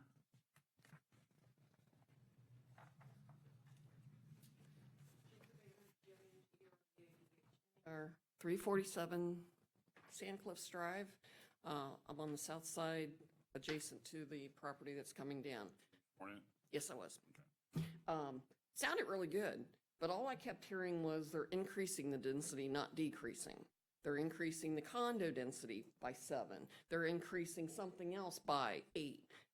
They weren't decreasing. They only got rid of 2 single-family homes. And when I look at the 28 condos that they're putting right here, 4 stories, that's not going to be one person. That's probably going to be a 3-bedroom home that accommodates 10 people. That's 4 cars. There's going to be way more traffic on 30A than there was in the original plan that they submitted and they brought to us as Sandcliff homeowners.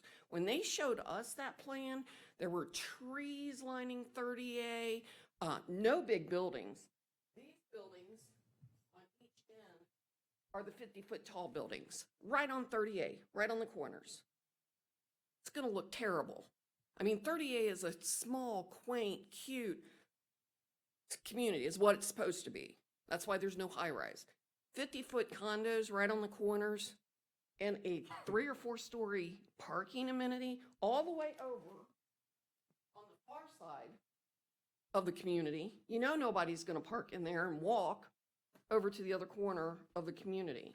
I strongly object to putting those tall condos right on the corner.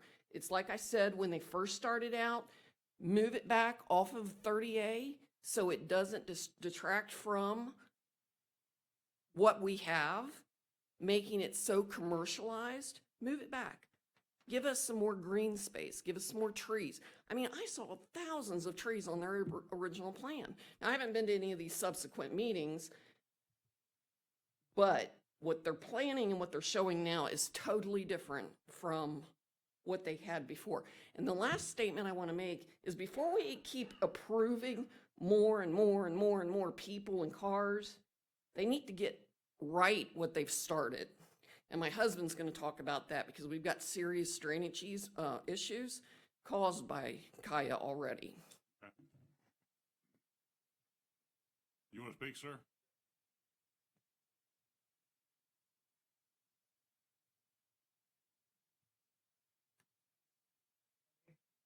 My name's Gene Boehner, Baehner. I've been sworn in. I'd like to. Okay. I don't think I have enough for everybody. We'll share one. I just want to show you some past pictures and what they've created out there. Scott, you want a copy of this? Here, Scott, take mine. I'll look over Michael. You can make sure you have a copy for her. Thank you. Oh, okay, thank you. And would you like this to be made part of the record? Yes, please. All right. Oh, you got it. So, as of December, I sent a video to the Public Works, which a couple weeks later they got a hold of me and told me it was a planning commission issue. So, since December, I have discussed this with the Planning Commission 5 or 6 times, and I'd like to go over those pictures with you. So I kind of numbered the pages. Page number 1, there's some arrows on there, and you can see the gravel swale. That is my property line. And that is where the water has flowed from Sand Cliffs to the Kaya property, which was the Mays property, and the Mays have lived over there since, I think, the 1920s. Now that, you can see the washout on that gravel driveway.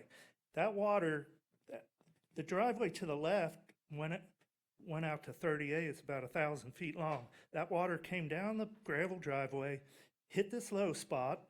The water from their house, the white house back there, came down, hit that low spot, and it ran over towards Alice Beach. And as far as I know, that's done that for the last 40 years since Sandcliffs was developed. Now, if you look at page number 2, that's what the developer did next to my lot line when he stripped every tree off the property. Page 3, that's the gate that you can actually see on page 1, which the water used to flow under. This is Kaya's side right here, and they have pushed 2 foot of dirt. That gate was on my property, even though the neighbors back in the original house used that gate to bring their trash cans to the cul-de-sac of our street. Picture number 4 is what Kaya did all the way down their street, which that's what's required by the county, I'm sure. But in the meantime, they have totally disregarded the natural flow of the water. Picture number 5 was that's a picture from a video that I sent the county in December. I sent it again in January, and I've talked to the county every month for the last 6 months. That shows you the amount of water that's flowing that way. Picture 6 and 7 is what they've created on our cul-de-sac because the water has nowhere to go. Imagine that. So in January, when this was brought to their attention, I finally got a response at the end of January from Scott Jenkins. He sent this to our association. I appreciate you reaching out. I have already spoken with the both with the county and Rick Borst with the Kaya team about this concern. I believe we have a good resolution to bypass the flow through the Kaya strand system, which I guess are those big orange pipes in the ground. I will keep you updated. So every month, I have not got an update. I've called the county, they're working on it. And I've been told numerous times by the county that you can't obstruct the historical flow of water. So the county's going to do something. As of June, we might come out there and put a pump, temporary, get rid of that water until we figure out what we're going to do. Well, at the end of June, sent the county some more pictures, and I got a response. Thank you for the photos. I agree this is unacceptable. I have to disagree that the problem is a result of the approval of the Kaya. Stormwater running onto the adjacent undeveloped parcel was not evident until the Kaya site began construction. Now, anybody that drove down that driveway, I'm sure the engineer, the developer, and the homeowners it is a developed piece of property because the people have lived back there since the 20s. They've accepted that water, and it appears that the Sandcliff storm water runoff has been allowed to flow onto the adjacent property now being developed without a drainage easement. And it has been. It has flowed on that land probably for the last 35 years. I know it has for the last 10, but there's no other place for it to go. They've accepted it, the Mays, who lived on that property. So as I did some research, there's a thing called the reasonable use rule as the law of Florida in cases involving interference with surface water. When any party improves his or her land, causing surface waters to potentially damage a neighbor's property. So, as a matter of established Florida Supreme Court law, regardless of the existence, because this is the answer I got from the county, that we had no easement for that. The Supreme Court law, regardless of the existence of express, implied, or prescriptive easements, all upstream properties are legally entitled to drain off-site onto, through the property of others, whether it's persistent to an exercise of natural rights or flows from a reasonable use conducted on the upstream property. The corollary of this is all downstream properties are obligated to accommodate appropriate drainage originating from off-site. They could have run 20 foot of pipe from their system, 12-inch pipe, put a catch basin in, probably wouldn't have cost them $1,500. But they've paved the street now. Now they're trying to blow off the real issue. An owner of the lower land is obligated to receive upon its surface water which falls on adjoining higher land. Of course, the lower owner can collect the water in a ditch when it reaches his land and carry it off to a proper outlet so it will not damage his property, but he cannot intercept the water and throw it back onto the higher owner.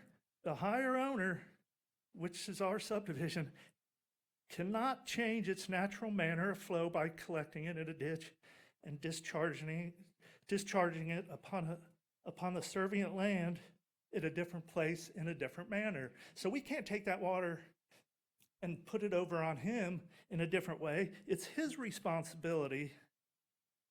It's his responsibility to do something with that water. They knew that water, but the answer I get from the county is it wasn't evident until they developed that piece of property. You can tell from picture number 1 that gravel drive came down that side of the property. Anybody driving down that driveway knew that was the low point. It's obvious. You can see the washout on that picture. So the only really other thing I had to say is, and this is from the established Florida law also, these issues must be carefully evaluated by a prospective developer during pre-acquisition due diligence, because ineffective or inadequate drainage or lack of legal positive outfall can be fatal to some projects. So the little bit of, the amount of money they're spending on that 2 acres over there, which I was totally opposed of turning that into commercial use back when it got passed, because they're putting their beach club there. It was neighborhood infill.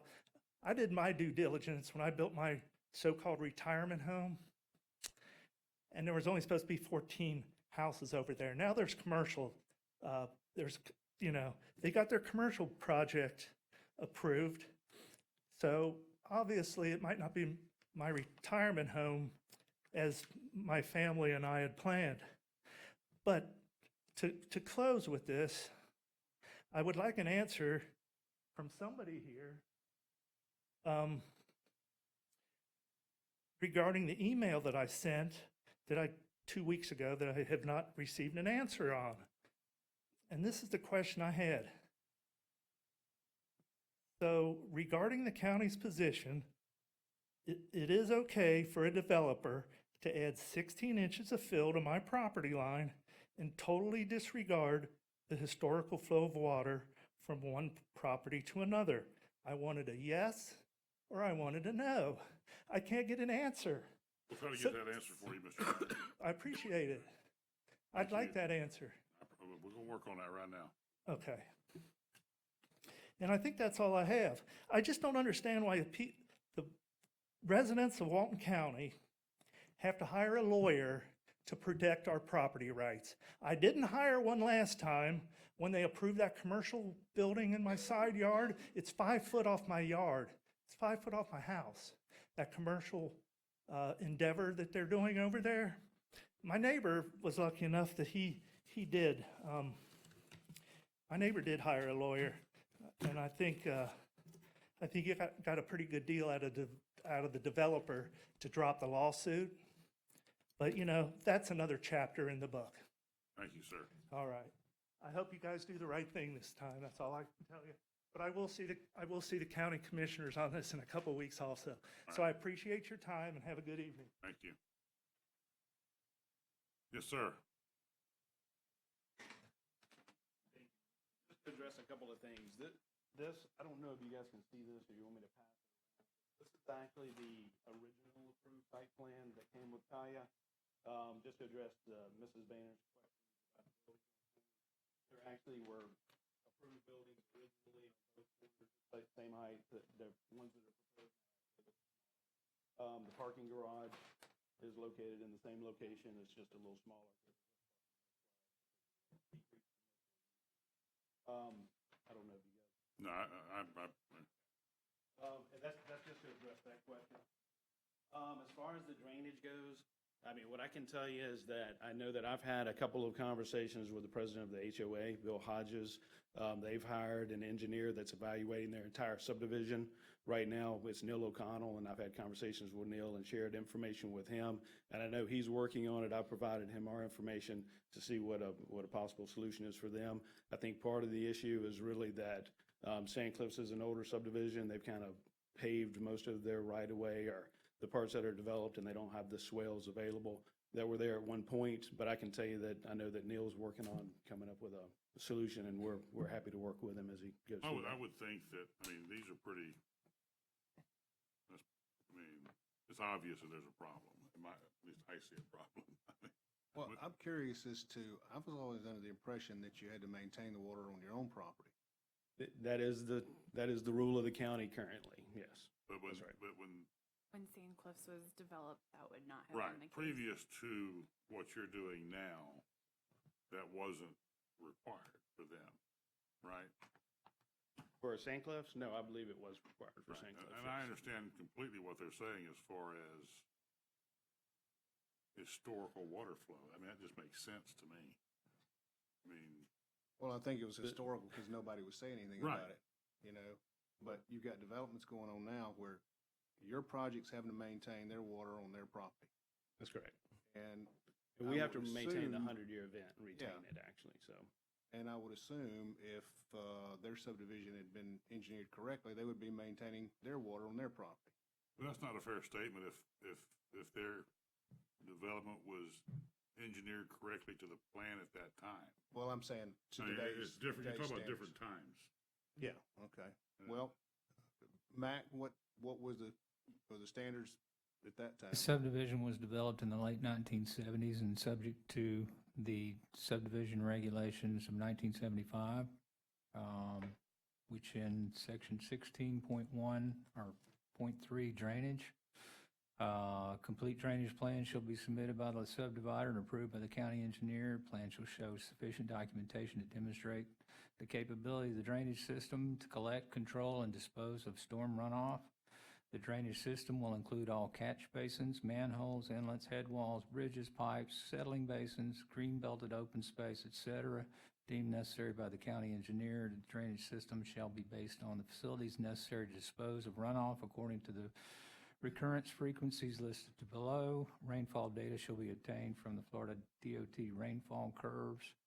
The drainage plan shall include a delineation of major areas of draining into the subdivision, sufficient topographical information to verify the location of streams, drainage ways, etc., and existing drainage features, including pipes and ditches. There's further a listing of design storm frequencies. Mac, is it possible that when they did that subdivision, where that's running off could have been a natural way of water running and the county allowed it? I mean, that's what it seems like. I don't think we would have allowed the subdivision to drain directly onto a neighboring property.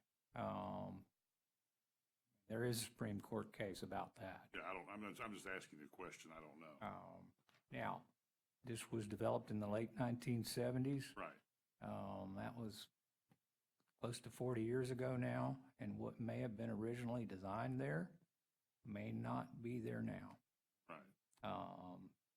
And from my understanding, there's no evidence of any kind of drainage facility, swale, or anything at this cul-de-sac today.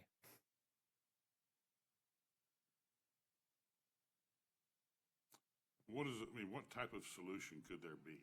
I mean, I understand their position completely because they've been living there and they didn't have this problem prior to this work being done. I'm not sure about that, so I don't know if that's correct, if it was an existing condition or not. I can tell you that it's hard to say it's a natural conveyance because it is actually a location where there was a gate where the adjacent neighbor used to pull his garbage can through, and that little path is just a walking trail that runs right there. So it's not as if it's a ditch pipe, creek. It wasn't designed for. Exactly, it wasn't. So I think that addresses, you kind of asked that question earlier. You know, there's a few different things that can be done, and I can tell you, I don't want to speak for the Homeowners Association or for Sand Cliffs because I'm not representing them, or Neil O'Connell, who's working with those guys. But, you know, recreation of swells would probably help there, where they've kind of paved from property line to property line in a lot of cases. There's different exfiltration opening up some open areas so it'll perk in. Obviously, the soils there are really good. It's on the beach. So it typically perks in really, really well. So there's several different options that can be looked at to address the issue. And like I said, I'll be happy to work with Neil when he calls and requests information, and we'll give him whatever assistance we can. I have one comment. I looked in the pictures. If you raise the level of that property, property above what it was before, so that now it's forcing the water to go back over it. It's one thing to clear it, put in piping, and try and take care of your own, but the pictures make it appear that it's higher. Yeah, one of the requirements that we have when we did the Kaya development was to retain the 100-year storm event and not discharge on either side, basically. And so in order to do that, we have an inverted crown roadway. So we have to flow back to the middle. So we do have to raise the edges to make that happen. And that's why that's raised that way, is to get it to go to the inlets on our site. I guess that's my concern, because it appears that that's what's creating the problem they're having now, is the raising of. Nowhere for the water to flow. Right. It was flowing that way, and now it's not flowing that way because it's higher than it was.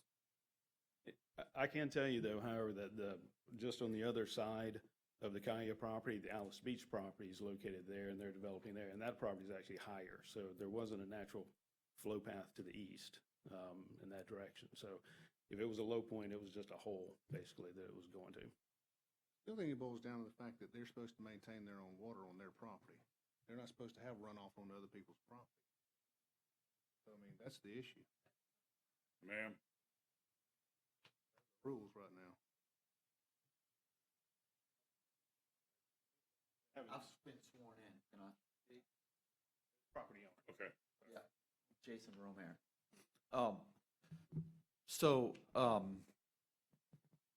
First of all, I've solved some stormwater issues for Sand Cliffs in other portions of the community. We're putting in drainage on 30A where they have some drainage issues, so I'm not opposed to helping with stormwater. This issue was brought up to me, and I looked at the issue, and I looked at Sand Cliffs, and yeah, our property is higher. That's not a natural flow of water, in my opinion. It's something that a hole was created and the water wound up going there. The problem that I see is that Sand Cliffs, it's not just this one house. If it's easy for me to help somebody, I have no problem doing that. The problem is, it's the entire road. If you go down 20, 30 houses down, all the Sand Cliffs owners have paved over their swales. So the whole road is draining towards my property because they didn't pay attention to their stormwater plan and they paved over it. So, I mean, when does it stop for me? I'm a builder in Walton County and I build lots of houses, and in everything I build, I maintain stormwater on the property that I'm building. That's what I do. And I don't ever put it on somebody else's property. But here, they want me to take the stormwater from this road, so that I take it from this house, and then I take it from that house, and I take it from that house. It's just a process that I can't keep up with it. Where does it end? So I don't mind fixing problems, but they're paving over their stormwater and sending it to me. At some point, we got to stop going west and sending me people's stormwater. Well, see, I understand that explanation. I mean, if they've paved over what's supposed to. That's what it looks like to prevent me. I mean, I don't have evidence, but if you go out there, all the driveways are really wide. They don't have any swales. All the stormwater's coming towards me. And, you know, I've seen that happen before. I'm a builder.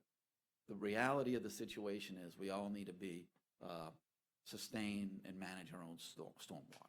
That's the way it needs to work. If it doesn't work that way, you know, you guys are maintaining your neighbor's stormwater. And that neighbor and anybody else, it just, you know. It's easy to build a stormwater system if you're shoving it on your neighbor, you know, until your neighbor decides to build something. I've already spent lots of money designing a stormwater system for that cul-de-sac, and I sent it to the homeowners association. I paid for it. I said, this is what I did on my property to maintain my stormwater. I'm going to design one for you. I'm going to send it to you. And I did that. So I don't think I should maintain any of my neighbor's stormwater. I'm going to take care of mine, and I think everybody needs to take care of theirs. That's really all I have to say. You've already spoken, ma'am. They're saying things that are not true. No. No.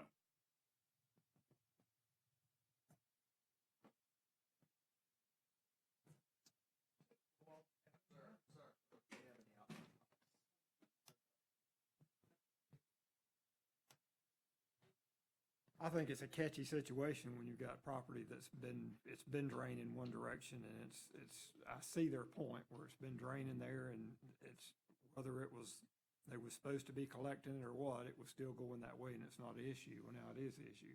I see this gentleman's issue that he shouldn't be required to maintain their drainage issue if they have drainage issues. I think at some point, my feelings is they have to have some responsibility to take care of, to fix their problem.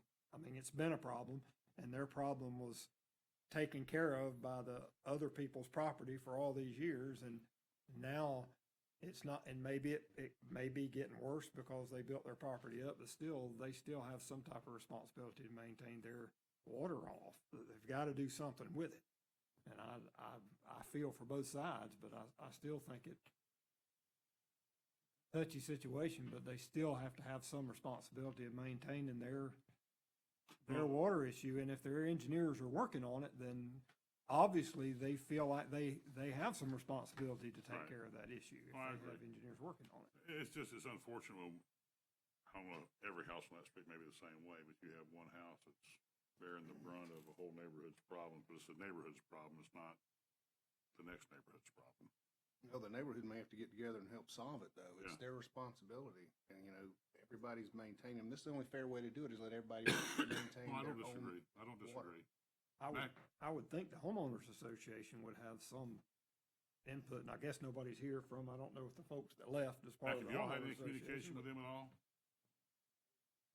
I was talking to Mac, Mr. Carpenter.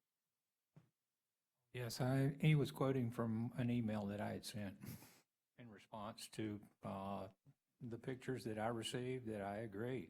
It's an unacceptable situation. I don't believe that this water comes from the neighbor that is developing the Strand portion of Kaya. I do believe that this water comes from the development within Sand Cliffs.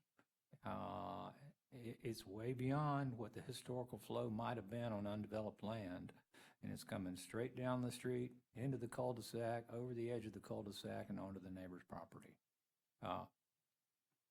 Now that the development has occurred on the neighbor's property, and they have elevated their site slightly, it no longer travels in the same direction that it was traveling. But it's not slowed down by anything coming off the pavement. And they were required to have a stormwater management system in place. So basically, their stormwater management system has failed. Yes, sir, that's what And I what believe. their request, unfortunately, it appears, this couple is bearing the brunt of a lot of that failure. But their complaint should be with their neighborhood, not with somebody else, because they should maintain their own water. And over time, I guess paving the roads wider. Right. That's probably in not regards to any of the drainage problems, that's probably made it And worse. I believe it's been an incremental increase in the problem as homes are developed there. Not all those lots have been developed, but it's been there for almost 40 years. So it's a problem that probably wasn't evident prior to this construction. But I do believe it is way beyond what would be historical flow that this developer would be required to accept and manage.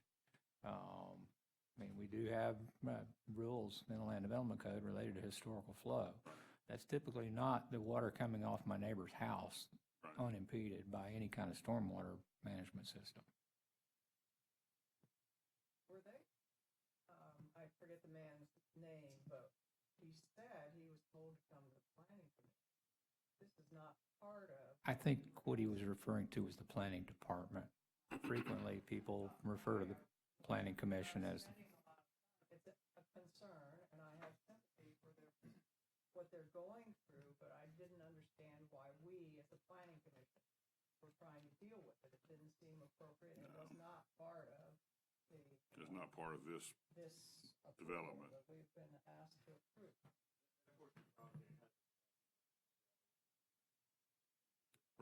Right. I agree. I'm not saying that y'all are responsible for it. It just seems like there should be something that be forced on his neighborhood to do something.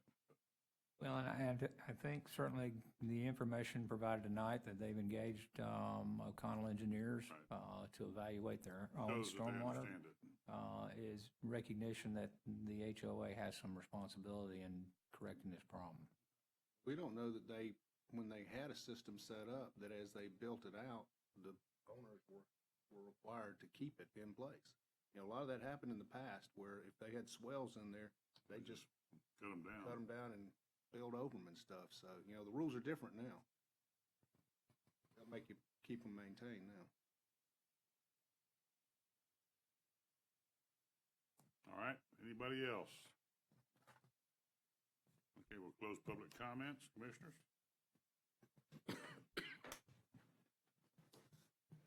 Motion to approve. Second. We have a motion. We have a second. John Roberts. Any other discussion? All in favor say aye. Aye. Opposed? Motion carries. Scott, you overwent your time tonight, okay? Thank you, Commissioners. The last item on our agenda tonight is the Habitat for Humanity Restore This is a request to approve by final order. The major development's been reviewed by Tim Brown, submitted by Emerald Coast Associates on behalf of Habitat for Humanity of Walton County, Inc. They're requesting approval to develop 18,836 square feet of retail, office, and warehouse use and associated infrastructure on approximately 10.12 acres with a future land use of mixed use and a zoning category of village mixed use. The project's located at the northeast corner of Veterans Road and US 98 West and is identified by the parcel number in your package.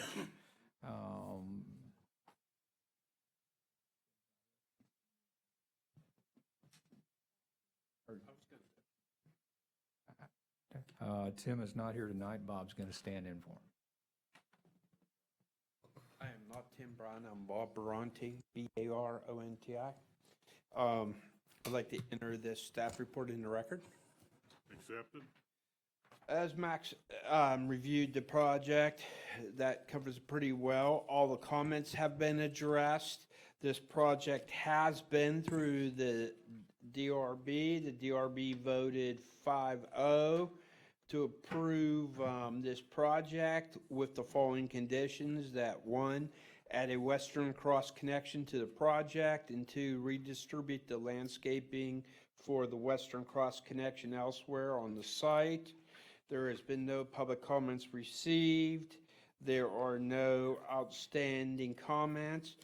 There will be a $75,480.no proportionate fair share amount due. The fire has approved it, and the recommendation, as you see it, the applicant is here, Mr. Dean Burgess, if you have any further questions of me. Thank you, staff. Thank you, sir. Good evening, members of the board. Dean Burgess with Emerald Coast Associates, BURGIS, and I have been sworn. I think both Mac and Bob did a good job of introducing the project. This is a habitat restore. It's a scenic corridor project. As your packet shows, it's just east of the intersection of Veterans Road and Highway 98 on the north side of the road.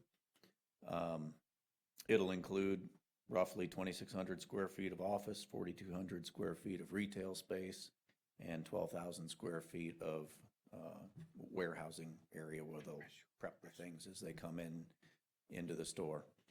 I think most of the board's familiar with how Habitat for Humanity works. It's a resale of furniture and other items throughout the county that people visit. If there's any questions, particulars of the project, I'd be happy to answer them. Anybody? Thank you, sir. Thank you. Dean, I got one for you. That's our plat showing that's about a 10-acre piece. The overall site, yes, is 10 acres. Of that, this occupies just a little over 2 acres. That's because it doesn't show it. I didn't know if it was. This is the middle chunk of, near the middle of the 10 acres, correct? Yeah. It's skewed over to the western side of the 10 acres, yes. All right. If we have anybody sign up, is there anybody who wishes to speak on this item? Seeing none, we'll close public comments. Commissioners? Second. Motion is second. All in favor say aye. Aye. Opposed? Motion carries. I believe that's it, right? Yeah. Karen, are we gonna break this down? Do we just, Karen? You know what? It wasn't bad, though. We had a lot of items. Are we gonna break this down? I know, I just wanted to know. I'll stay now. I'll tell you what, that's that water thing like that, that's water.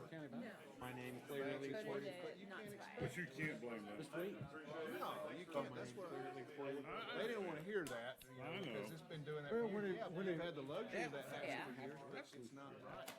When he built the project, he exposed the Go back, sit down, I'm like, okay. You know that guy that was raising Cain about the Eastern Lake properties? But it's been doing it for years, but it's been wrong for years.